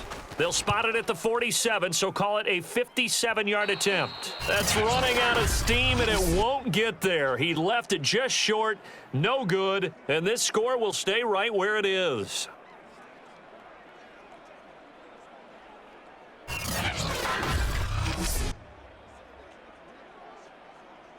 Second drive forthcoming here for the Dallas Cowboys. They'll be looking to duplicate that first drive, the one that got them that 7-0 lead. Of course they would. I mean, look, they're on the road. So getting the 7-0 lead was huge for them, right? Imagine getting up 2 touchdowns on the road, taking the crowd out of the game. That'd be ideal. Was a kicker from that distance, 56, 57 yards. So many things you got to worry about, but I am a little surprised he didn't get it there. Yeah, with the way kickers are nowadays, we're surprised anything under 65 that it doesn't get at least to the crossbar. But remember this, you have to drive it a little bit lower in order to make that distance, and you also have to be worried about the interior rush that they can get their hands on it. So that's why those stronger kickers nowadays who can pop it up in the air and still travel and carry it, that's who you're looking for.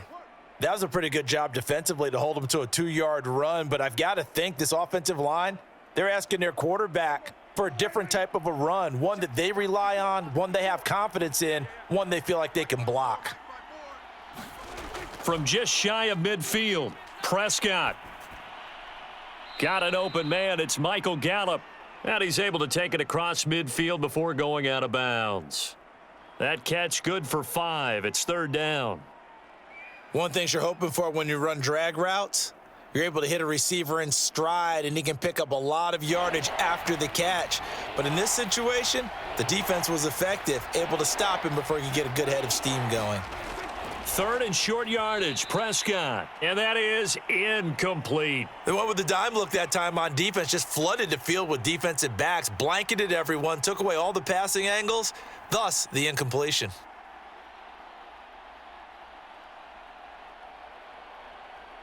On 4th down, here's Brian Anger now to kick this one away. Avery Williams deep for Atlanta. And this is going to be ruled out, I think, just inside the 20. Yes, it will. Side judge calls it at the 19-yard line.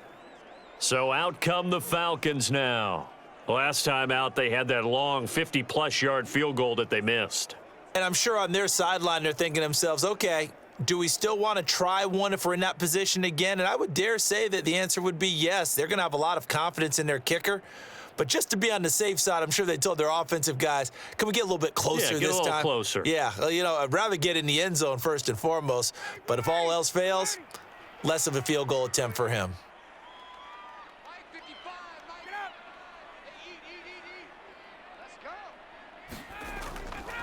On 1st down, Patterson. And he's going to take this ahead for right around 3 yards, but no more than that. 2nd down. Brandon, all things considered, they have to feel pretty good about getting that type of a gain, considering the blitz that they just had against them. 3 yards on that last carry. Here's 2nd and 7. A shotgun handoff to Patterson.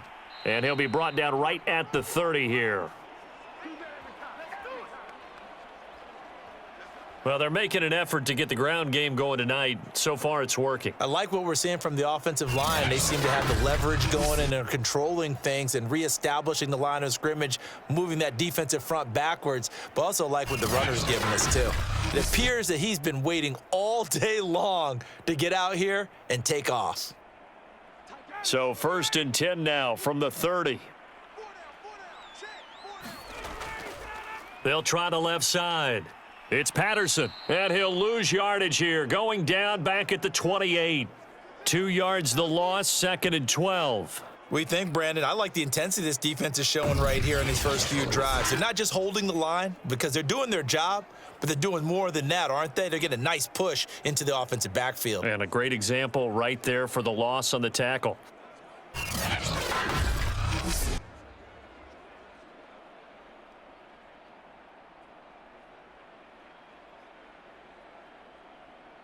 Now they contend with a 2nd and 12 after the loss.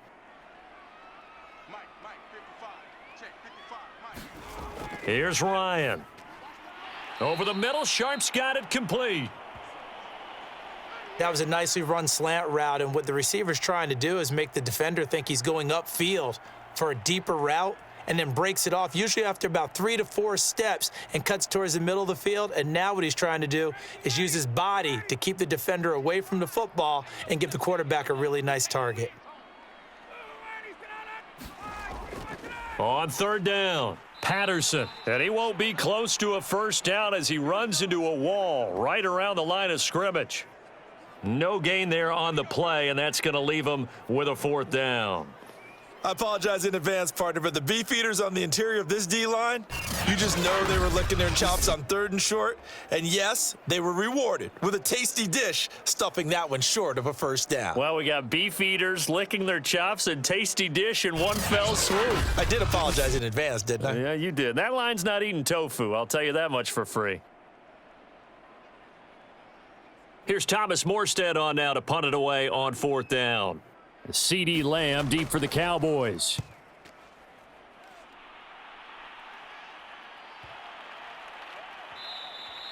And he didn't quite have the backspin on that one. It hits at the 4 and continues into the end zone. It's a touchback. Now the Cowboys offense heads back onto the field. The crowd may be losing just a little bit of the edge after back-to-back punts. They want some big plays. They want to see some offense. They want to see somebody break away, whether it's through the air or on the ground. Now it'll be interesting to see where the patience is on both sides. Each head coach, can you hang in there and not try and force something that could put your team in some jeopardy? So Prescott of the Cowboys now with a 1st and 10 at the 20. He'll hand it off to Elliott to begin the drive. Oh, Zeke with a quick feed. And he's going to get this one across the 30-yard line. A tough run by Ezekiel Elliott, the 4th overall pick in the 2016 draft. If you watch tape of him in college, you saw plenty of those runs because I know the highlights showed him in the open field breaking away from people, but that's how he wore down defenses, those exact type of runs.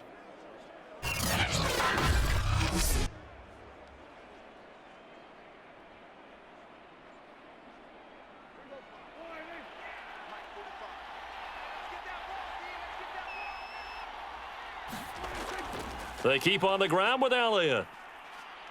And he'll manage to pick up about 4 at 2nd down. After 1, 7-0 on EA Sports.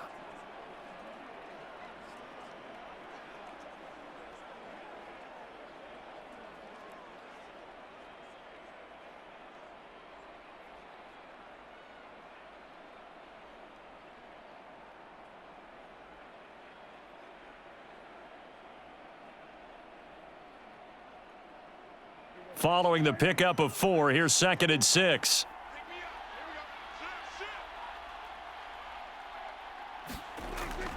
Out of the gun, it's Elliott. And he'll take this one for about 4 up to the 40. Some of the most unselfish players on any football team, defensive tackles, because we ask them to just eat up blocks and allow other people to make tackles. But when he can make a play himself, as we just saw there, that's a big day.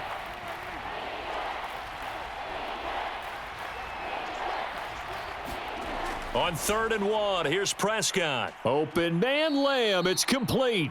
And he will have a Cowboys 1st down as they're able to get the 3rd down conversion. Got to say, I was a little surprised to see him, Charles, come out in the shotgun on 3rd and less than a yard. Yeah, but the way the NFL is nowadays, we hardly ever see anyone really run for it on short yardage. So they're going to throw the football more times than not. That was a nice, easy rhythm throw right there, and they pick up the 1st down. From Falcon territory now, here's 1st and 10 at the 46. Prescott from the gun.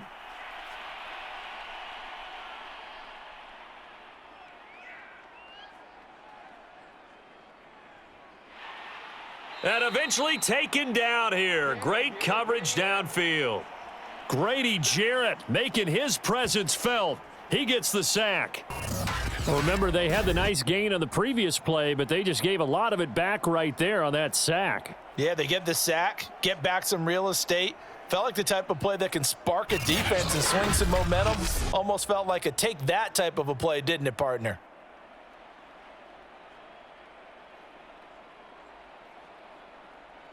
After the sack, it's 2nd and 19, and the road gets a bit tougher from here. To throw is Prescott, and he'll hit the slant route. That's caught by Cooper. And that was yardage that they needed there after the sack on 1st down. They didn't get all of it back, but now they look at 3rd down as a manageable situation, one that they have a much better chance of picking up. A good chance this is 4 down territory if they're unable to convert, but right now looking at a 3rd and 3. They'll try and run for it with Elliott. And he's going to have the 1st down, yardage to the 35. I think they like this drive a little bit better there, partner. Running game helping out, picking up some of the slack. Because remember the last drive, they went 3 and out.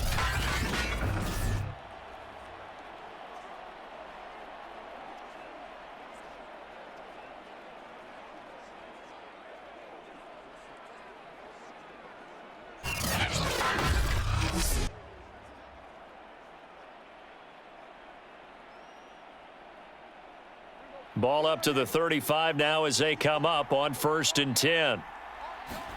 They play fake to Elliott. Now Prescott. He'll let this go for the end zone. And this is going to be intercepted. Picked off with great anticipation. And the Falcons are going to take possession here. It's a touchback, and they'll take over at the 20-yard line. So they tried to take the deep shot there, but this defense up to the task. And a lot of times when you air a ball out like this, if it does get intercepted, there's going to be a lot of space out there to set up a return. And remember, you've got 5 big offensive linemen out there playing on their feet in open space. Not a skill most of them possess that allows for extra yardage on the return.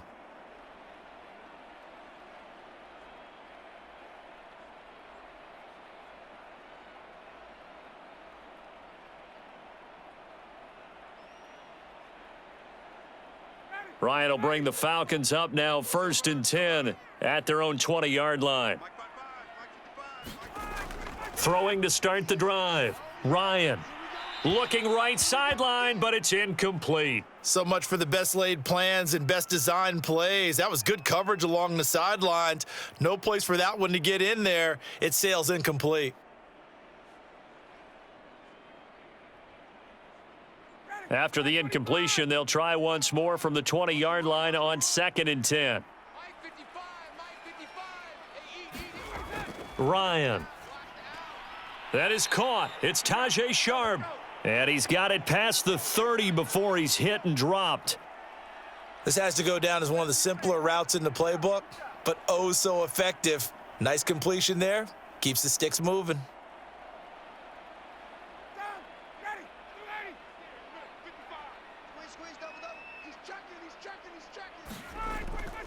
They'll run on 1st down. It's Patterson, and he's got a good gain of 7 up to the 37. And that looked like some pretty easy yardage there right up the gut. And he's a guy that has some height to him, so when you don't have to drop a shoulder or create or get through contact or trash, makes it a lot easier to stay upright, see the field, and make a run as we just saw there.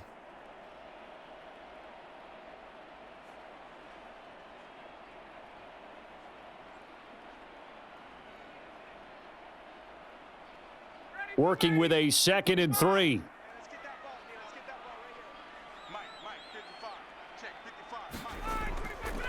They'll try the left side. Patterson. And this time they were waiting for him as he'll be knocked out before he can get back to the line of scrimmage. It'll go down as a 2-yard loss, and it brings up a 3rd down. And that's exactly what you're looking for at the inside linebacker spot. Versatility.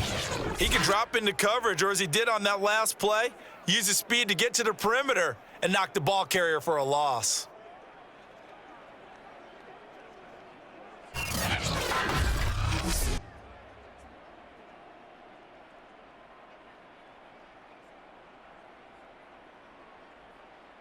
And the Cowboys here on 3rd down, bringing in an extra defensive back. Now it's Ryan. And he slips up past the 45 before being tackled. That was simply snap, rock, and fire. I mean, they didn't take long at all.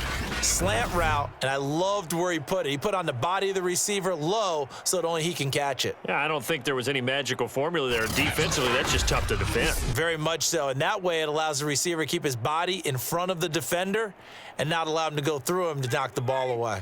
This offense finding its legs now. Here's another 1st and 10. Ryan.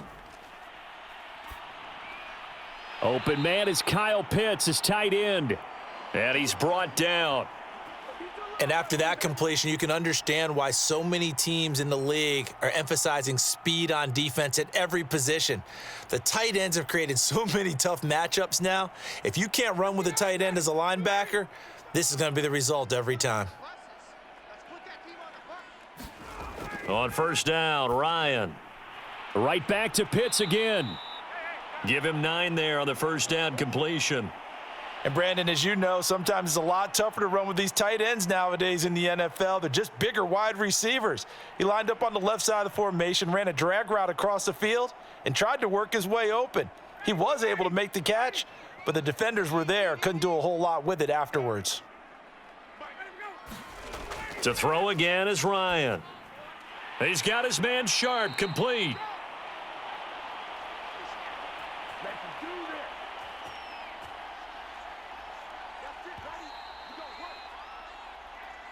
2 minutes on the clock, second quarter, 7-0 ball game.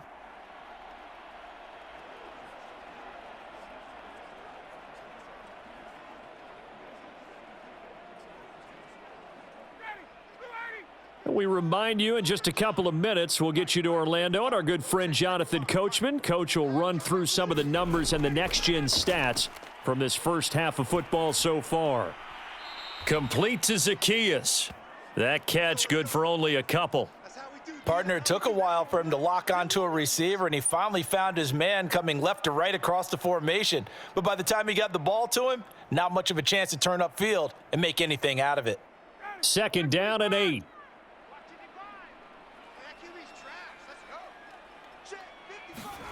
Again, Ryan. Throw left side, complete to Sharp. 6 yards is the pickup, and that'll lead to a third down. He decided to run a hitch route. It really helps to have a guy who can turn it loose. And, boy, he rifled one in there on that one. Not much run after catch, but it worked really well.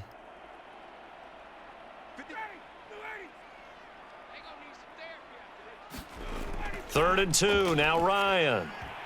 And this pass broken up.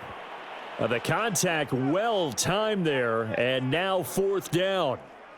And I think they'd be well served to take that type of a physical approach against him the rest of the game. He's had his way so far, but on that last one, that worked quite well for the defense.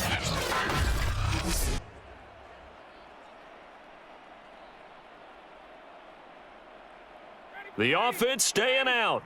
They're going to go on 4th and 2. They'll try and run for it. And he picks up the first down yardage as he takes this one down to the 15. 4th and 2 in the NFL, not ordinarily a running down anymore. Usually that ball is moved through the air. They went ahead and gave it to the back, and he ends up picking up the first down. I'm not sure if they fooled him as much as they just did a nice job executing. Needed 2, and they got 3. They'll throw on first down with Ryan. And a quick throw here, that's complete. Now the Falcons going to use one of their timeouts as the clock will stop with 55 seconds to go until halftime.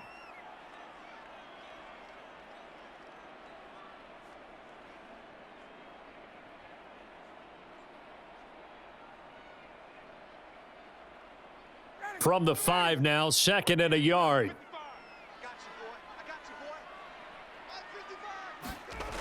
Now it's Ryan. This to Pitts, and he's got him. Touchdown, Atlanta. A 5-yard touchdown catch. And the Falcons are an extra point away from tying the ball game here in the final minute of the first half.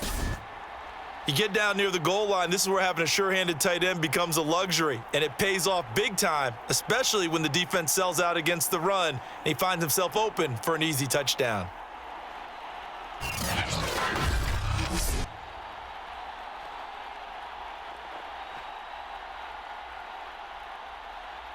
Now the try here for the extra point.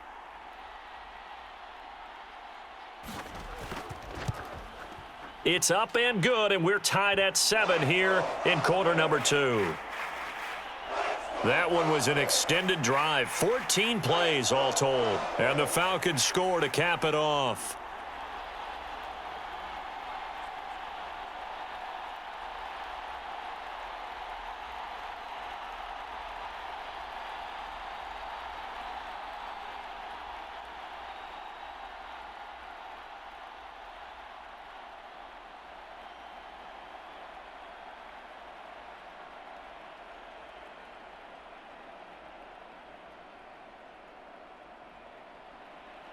So all even at 7 now as they kick it away.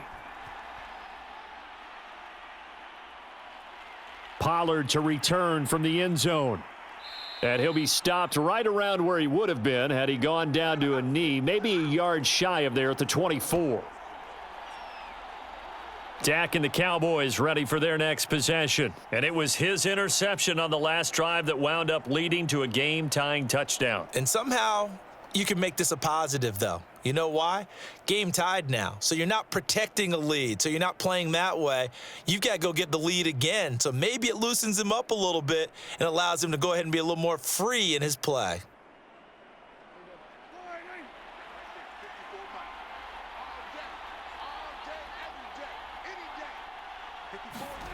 Trying to shake off the interception. He'll look to throw. Looking for Cooper, and it's intercepted. Picked off by Fabian Moreau. And he takes this one back into the end zone, and the Falcon defense has a touchdown. It goes without saying, but I'm going to say it anyway. That's a ball he would like to have back, and it lands right in the lap of the defender. From there, he doesn't have very far to go before he gets to the end zone, and he got there in a hurry.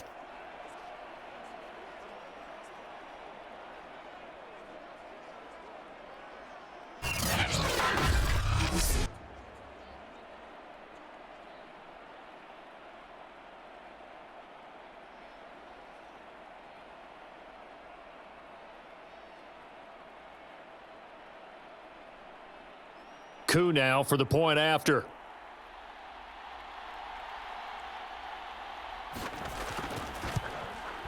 And he's got it. It's now a 14-7 ball game.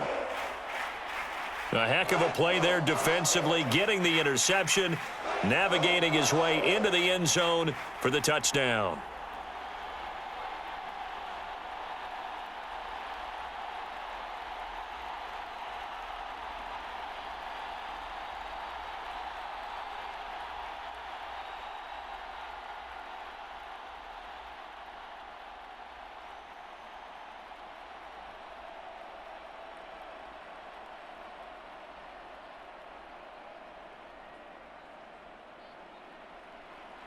So they'll get another shot on offense following that pick six, and now the kick is away. This fielded right at the goal line. And able to get this out to the 25.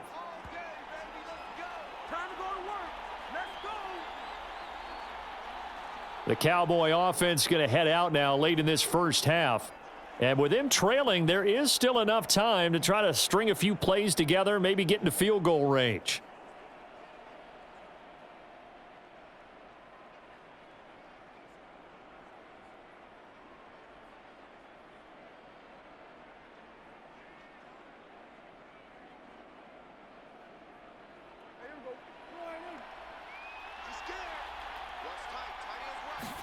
Back to it after the pick six. Prescott. And the Falcons get there. The Falcons get the sack. Down he goes. Deion Jones gets him for a loss of 5. He is so tough to handle on the blitz, and that's Exhibit A.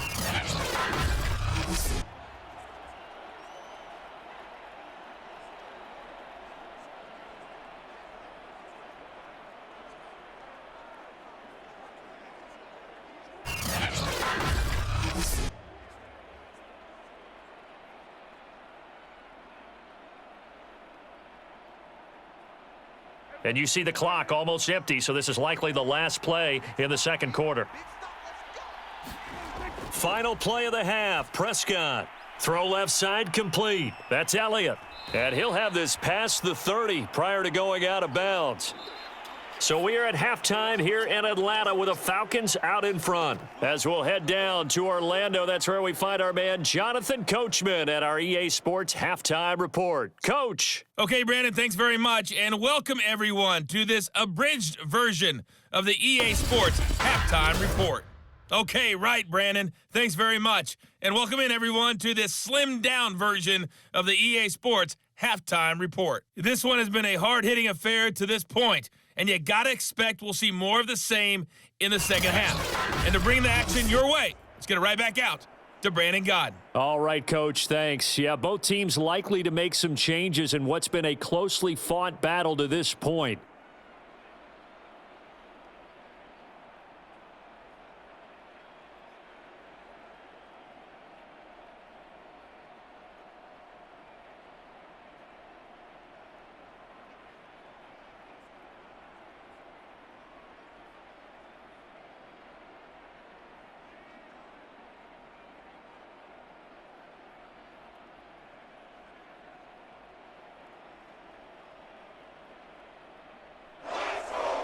It's the Cowboys who get the football first, and they trail here as well as we resume action in the third quarter.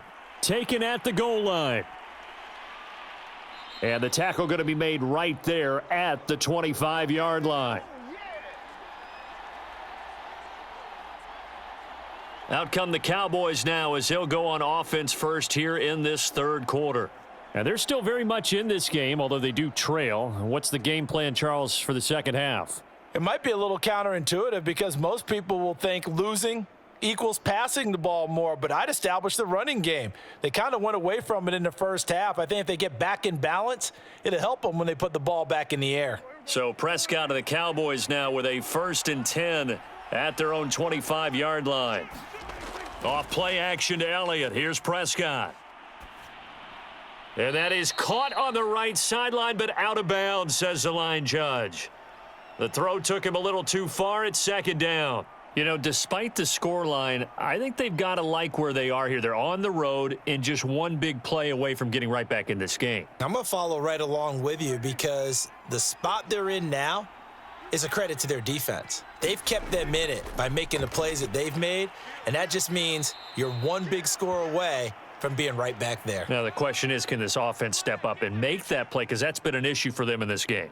4 yards the gain, and it'll bring up a 3rd down.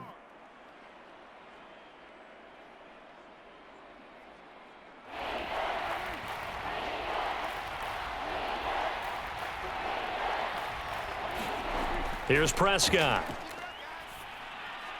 They'll set up the screen to Elliott. And he's out of bounds, able to take this one up to the 35. 5 yards on the screen, but that'll take us to 4th down. Boy, that was certainly well read defensively. And the key to any screenplay is space to work. And there was none to be found there. And they tackle him for just a short gain. Here's Brian Anger now as he'll punt it away for the 2nd time.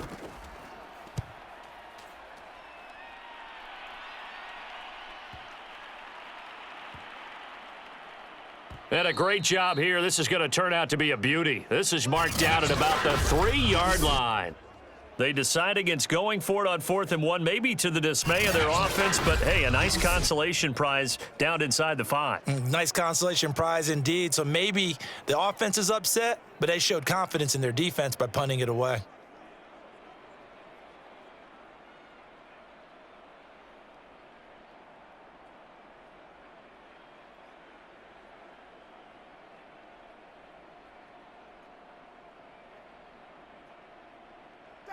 The Atlanta offense out there for their next drive. And they will start this drive with just terrible field position, backed up inside their own 5. But we have seen teams be bold here and take shots, right? Sometimes you go max protection, make it a one-receiver route, and take your shot downfield and see what happens. And occasionally, we've seen success occur. I guess it's good we can't really read the mind of the defensive coordinator now, huh? Had him pinned back there deep, give up that run. Can't be happy. Yeah, whatever is in his mind right now, we probably couldn't say over the air.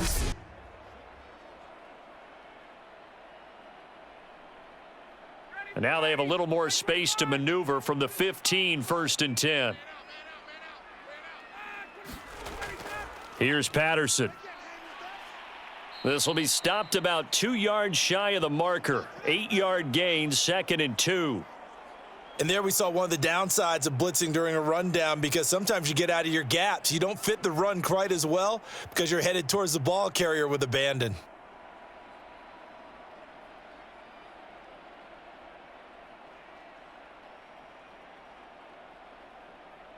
Eight yards the gain on that last run. Here's 2nd and a couple. Off the play fake. Here's Ryan. And this one incomplete. Too much contact to hold on to that one, and it's 3rd down. This has certainly been a physical game so far. Limited scoring opportunities for both sides. And there's another chance that goes unfulfilled. After the incompletion, here now, 3rd and 2.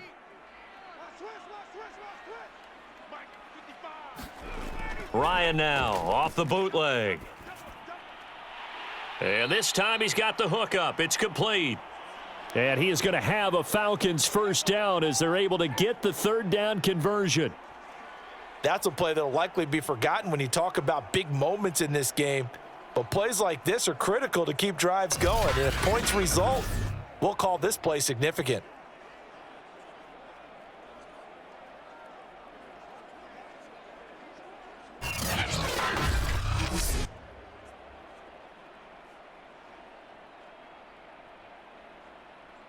Line of scrimmage, the 37 on 1st and 10.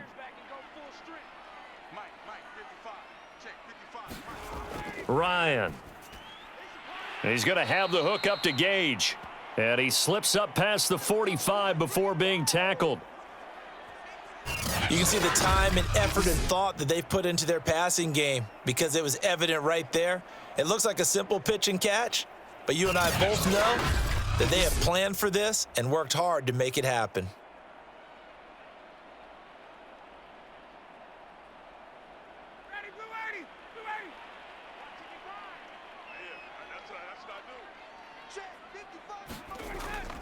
On 1st down, it's Patterson, and he can only manage to get a couple.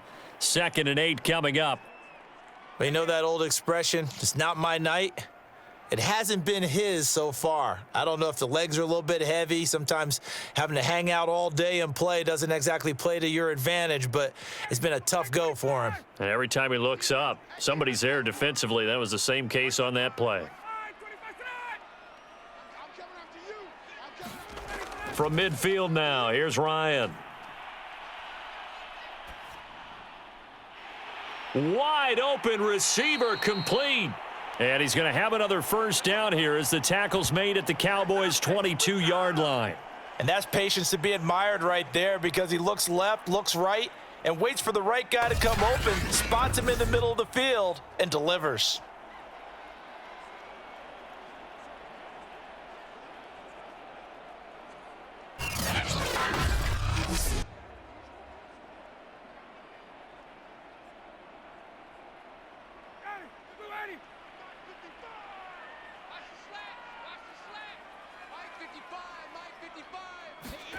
Play action, Ryan.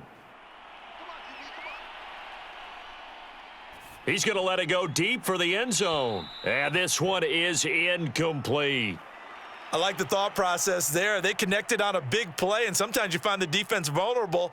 So they went for the bigger shot, went for it all on that one. This time, they were ready for it.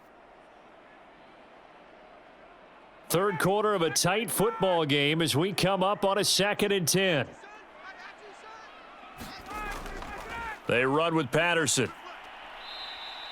They do get a yard there, but only a yard. Leaves them with 3rd and 9 looming.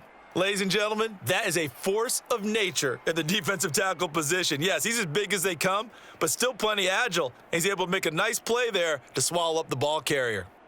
Play number 9 on the drive coming up, and they need 9 yards on 3rd down. Here's Ryan to throw. Got a man, and he hits him in stride. And he'll only get this to the 17, well shy of what he needed. Just a 5-yard pickup, and it leads to 4th down.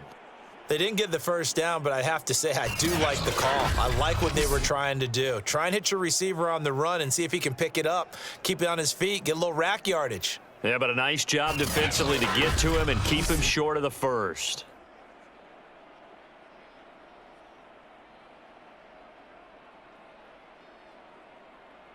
And for the 2nd time tonight, this field goal unit comes out here. From the left hash, this from 34. And his kick is good. And they will move up by 10 now, 17-7.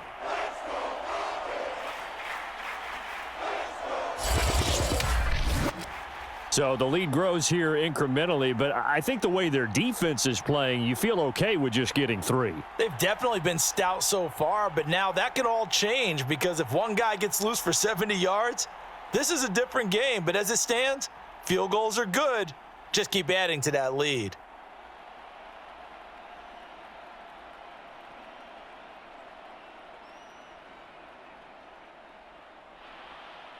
Aku just hit the field goal. Now he kicks off. Pollard to return from the end zone. And he'll be stopped right around where he would have been had he gone down to a knee, maybe a yard shy of there at the 24.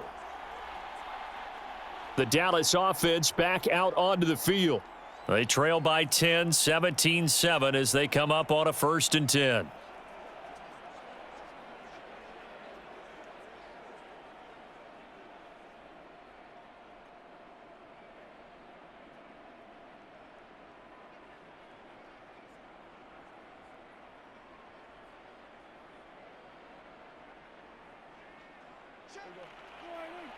Set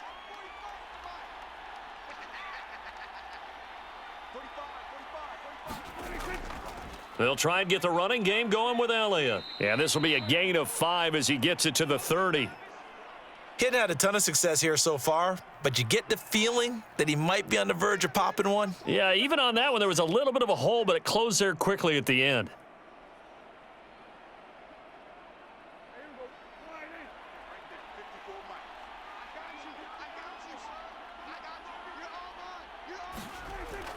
Elliott going to get it again on second down. And he'll get it up near the 35, right at the 34 here. That's a good, nice, crisp run for a first down. I wonder if the defense might have been loosened up a little bit, maybe anticipating a pass instead of the run that they got. From the 34 now, here's 1st and 10. Prescott. Man open, that's complete to Dalton Schultz. And they'll get him down after a pickup of 8, 2nd and 2.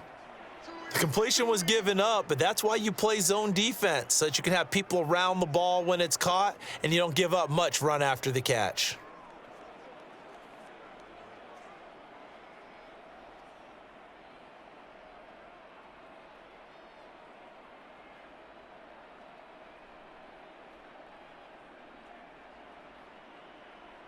Final minute now of the third quarter.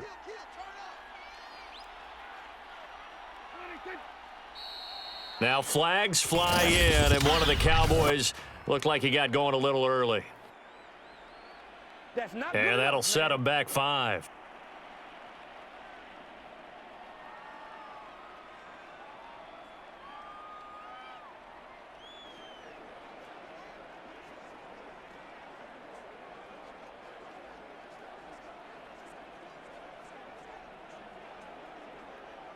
Now after the false start, here's 2nd and 7. On play action, Prescott. That is caught by Lamb. And he'll be out of bounds just shy of the 40. And as a quarterback, you always want to exploit gaps in the defense, and he finds one here. Crossing route, working from right to left across the field. And once you get defenders going in the wrong direction, it is awfully hard for them to pivot back, and you end up getting the first down.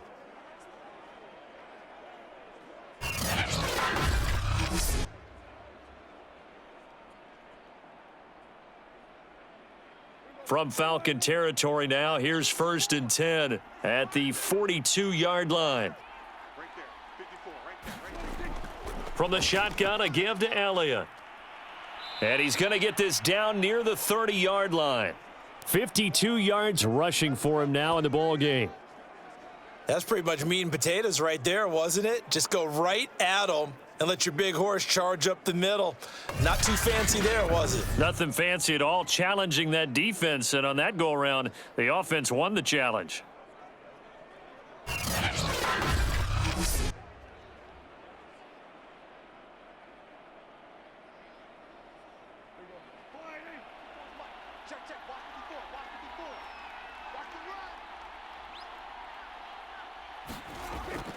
Now Elliott.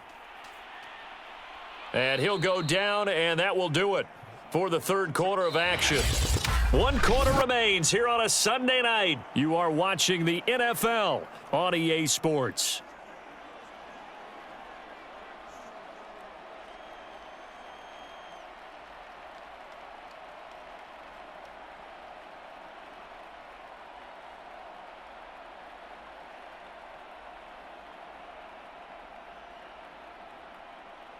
Second down at 4. Here's Prescott. Wide open, Amari Cooper. And he's down inside the 5 at the 4 before he's out of bounds. This defense has certainly had an outstanding second half, haven't they? I know they just gave up a first down there, and for the offense, they're hoping that that's something that they can jumpstart with and maybe start to move the ball a little bit better. But it's been tough sledding for them here the entire second half.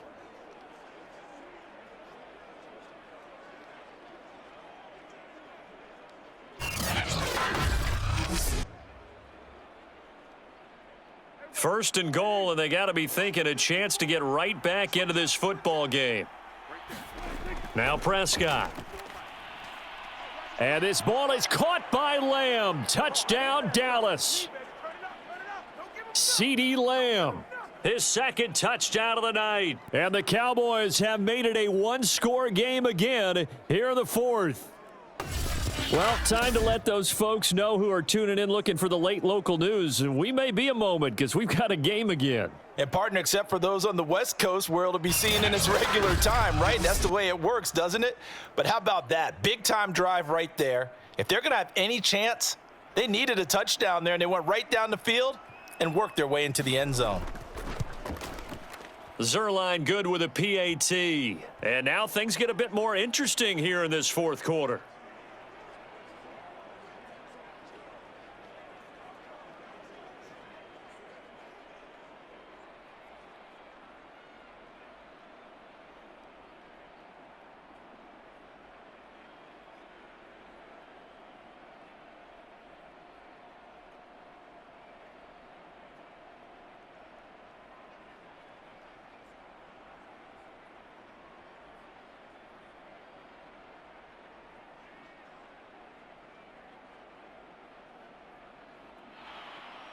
Now after the touchdown, it's Zerline. He'll kick it away. On the return, here's the dangerous Cordero Patterson. And a nice return sets him up pretty good here right at the 30-yard line. Here comes the Atlanta offense now ready to take over here. That last touchdown has made this really tight. They're clinging now to this slim lead. Second half, they only have a field goal. This offense needs to kick it into gear. And right now, I'm looking directly at the field general, at the quarterback, because to me, he's got to take over right now. By word, pumping his team up, and then, of course, by deed with his play. My high school coach used to say that all the time. Laddie, take over by word and deed. And deed means action. Exactly. Throwing now, Ryan on first down. Looking middle, and it's incomplete. I know coaches tell us all the time that having a powerful arm isn't the number one thing they look for in a quarterback. But when you're trying to throw inside routes and you need to put some heat on it, it helps have the big gun. In this case, just a little bit too much. After the incomplete pass, here now is 2nd and 10. Here's Ryan. Got this complete to the tight end Pitts. And able to get this one across the 45 before he's brought down. Well, that should be a reminder defensively, and I think it's a reminder to myself because you just can't sell out to stop the run. There's still enough time that this offense can move the football through the air, even on 1st and 2nd downs, and they obviously picked the right spot to throw the ball there.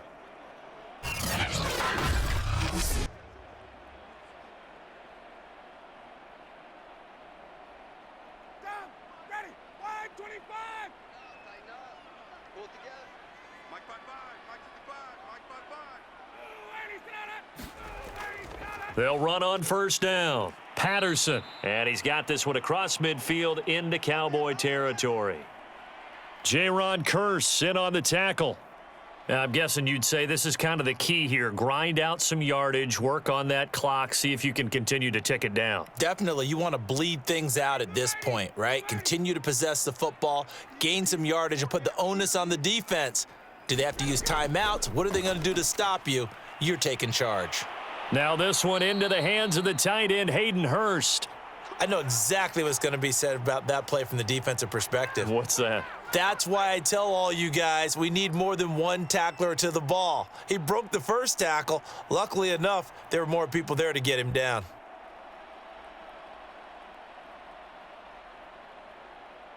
So here's a 1st and 10 at the 38.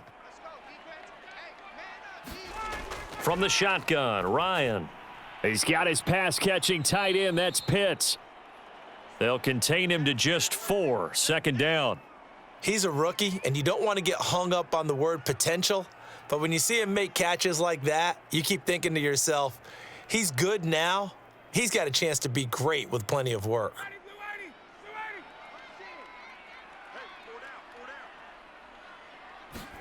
Throwing again on 2nd down. Ryan. Zacchaeus here hauling it in. Only 3 yards on the catch. It's third down. Oh, it's time to give a little credit there to the defense. They played that very well because it was a drag route, and he ran it a little shallower than normal as he worked straight across the field. He was hoping he'd get lost behind the defensive line, but once he made the catch, nowhere to turn upfield and gain any yardage. On third down, it's Patterson. And he'll be taken down, but he does have first down yardage. At carries like that, that's how they're going to continue to salt this thing away here, Charles, in the fourth quarter. Yeah, how about that? A new set of downs. Clock continues to move. No better way to close out a game than to tap those mastodons you have up front and say, guys, keep pounding them. Let's keep the ball, keep their offense on the sidelines, and let's close this one out.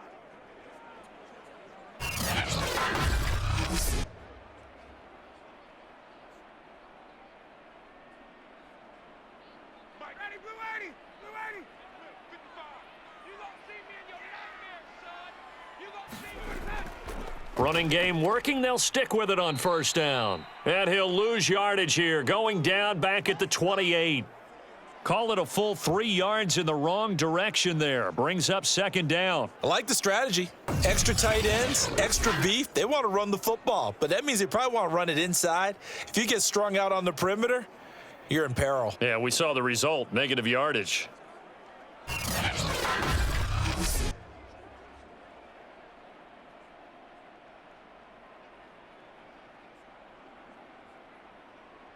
This drive's taken more than 3 minutes off the clock already as they come up on second down. Now Ryan.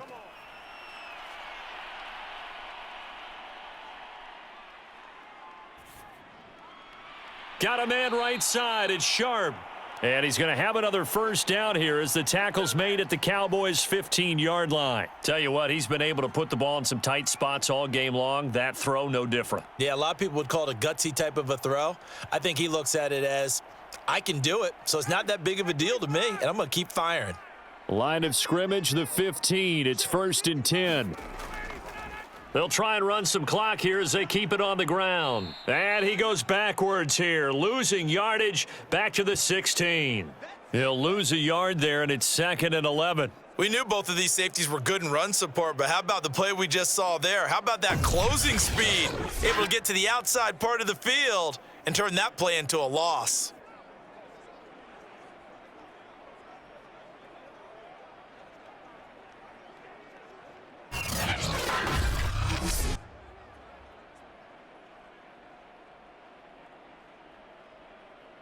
Clock continuing to run. They'll probably wind this all the way before snapping it on second down.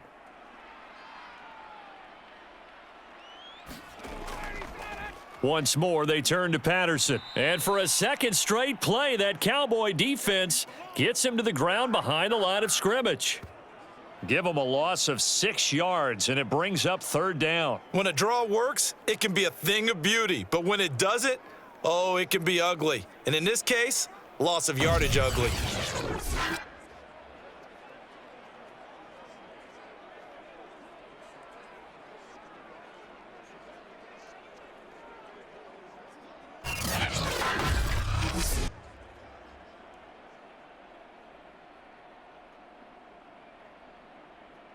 Possibly a turning point. Big play coming. This is 3rd and long.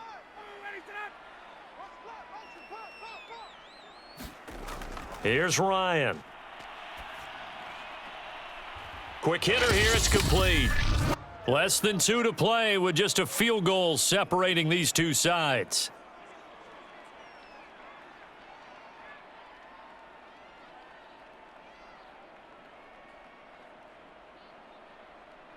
So it's Falcon football as we welcome you back.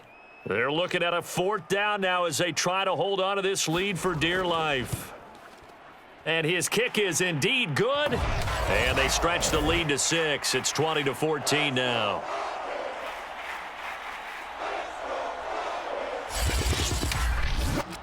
So that gets him a little bit of breathing room, but not much. And you have to think back to the field goal that he missed earlier. This would be a 2-score game right now if he had converted then. And if you and I are thinking about it, you know he is as well, because in the back of his mind, he's thinking, I hope I get one more shot in an important spot. He just made that one. He wants one more later to truly make up for the earlier miss. Aku just hit the field goal. Now he kicks off. This is Tony Pollard. And able to take it past the 25 and up to the 28-yard line. So Dak and the Cowboys down 20-14. A little under a minute 50 remaining. How will this thing pan out? We'll watch as they come up on first down.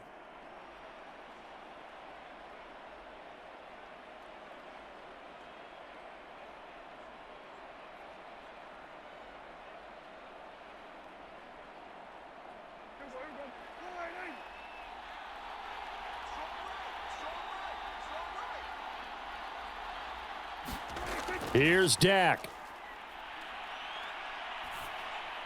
Able to find Gallup. And able to get this one across the 45 before he's brought down.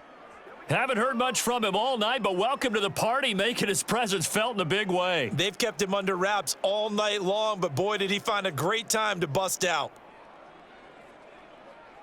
First down now, but that clock rolling. Now Prescott. That's caught once again by Gallup.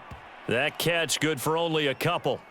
When you see zone defense and you know you've got a drag route on as your primary call, you've got to be really careful as a passer about how far you let your guy go because he might wander into some tough coverage.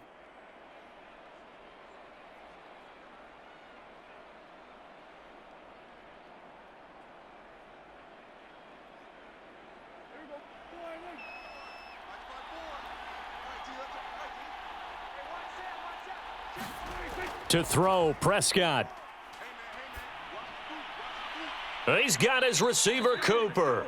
And that's going to be good for another first down as the tackle's made at the Falcons' 29-yard line. And this is obviously a spot where you lean on your stars. Get the ball to them in open space and let them do what they do. First down now, but the clock continues to move. Now Dak. And this will be incomplete. Physical play on the football there, and it's second down. Whew, that's certainly not the worst thing. It stops the clock and lets your offense catch its breath and lets us exhale a little bit. Now I expect them to call a couple plays in the huddle so they're ready if a tackle happens inbounds. So after the incompletion on first, now 2nd and 10. Prescott. He's going to find Gallup here complete.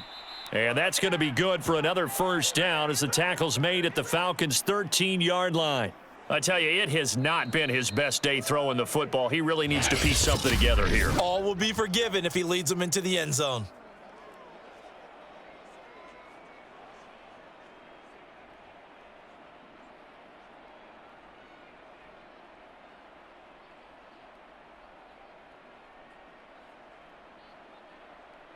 From the 13 now, they work on 1st and 10.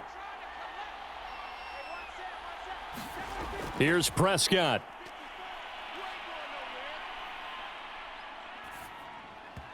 And his throw's going to be incomplete. Boy, this crowd is on pins and needles now because anytime you see the ball heading for the end zone, you really hold your breath and they come out of their seats. That one falls incomplete. So they'll come up after the incompletion for 2nd down.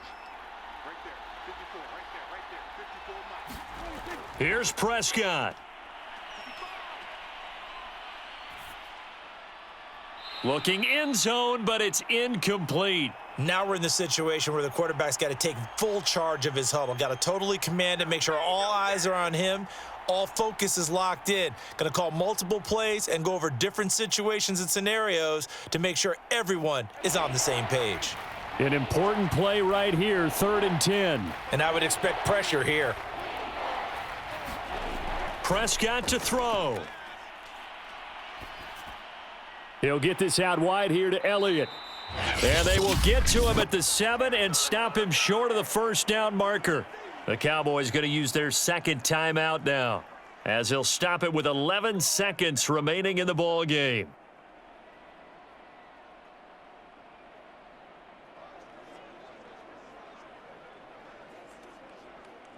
So down 6, and they know they need this one on 4th down. Desperation time. Prescott on 4th. And it's incomplete. They cannot convert, and they turn it over. They had to go for it with such little time remaining, and the Falcons' defense stands tall. They'll get the football back.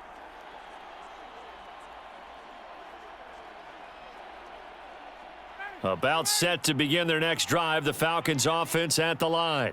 And this one all over but the shouting, you might say. Well, there's one timeout remaining defensively, but probably no real need to use it here. Yeah, the only time they would use it, strictly for pride. And now with 4 seconds left, we get a timeout call.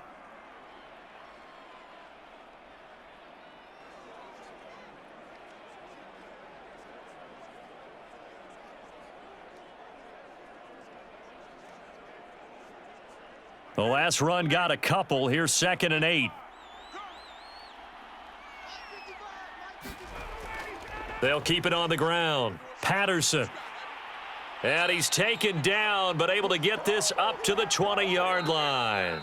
So time runs out. It's a victory for the Atlanta Falcons. And I think you'd have to label this an upset. Yes, they were at home, but still an upset. They got the job done. Yeah, even being at home was not enough for people to think they were going to pull this one off. But give them credit for playing not just a smart football game, but one where they were going to be physical about the whole thing. They put up their fists and said, let's fight, and showed their crowd that they were into this one. Then that's the thing. The crowd responded. They were really good in this game. Yeah, they were not going to be pushed around. They were not going to be intimidated. They refused to back down and came away with a victory.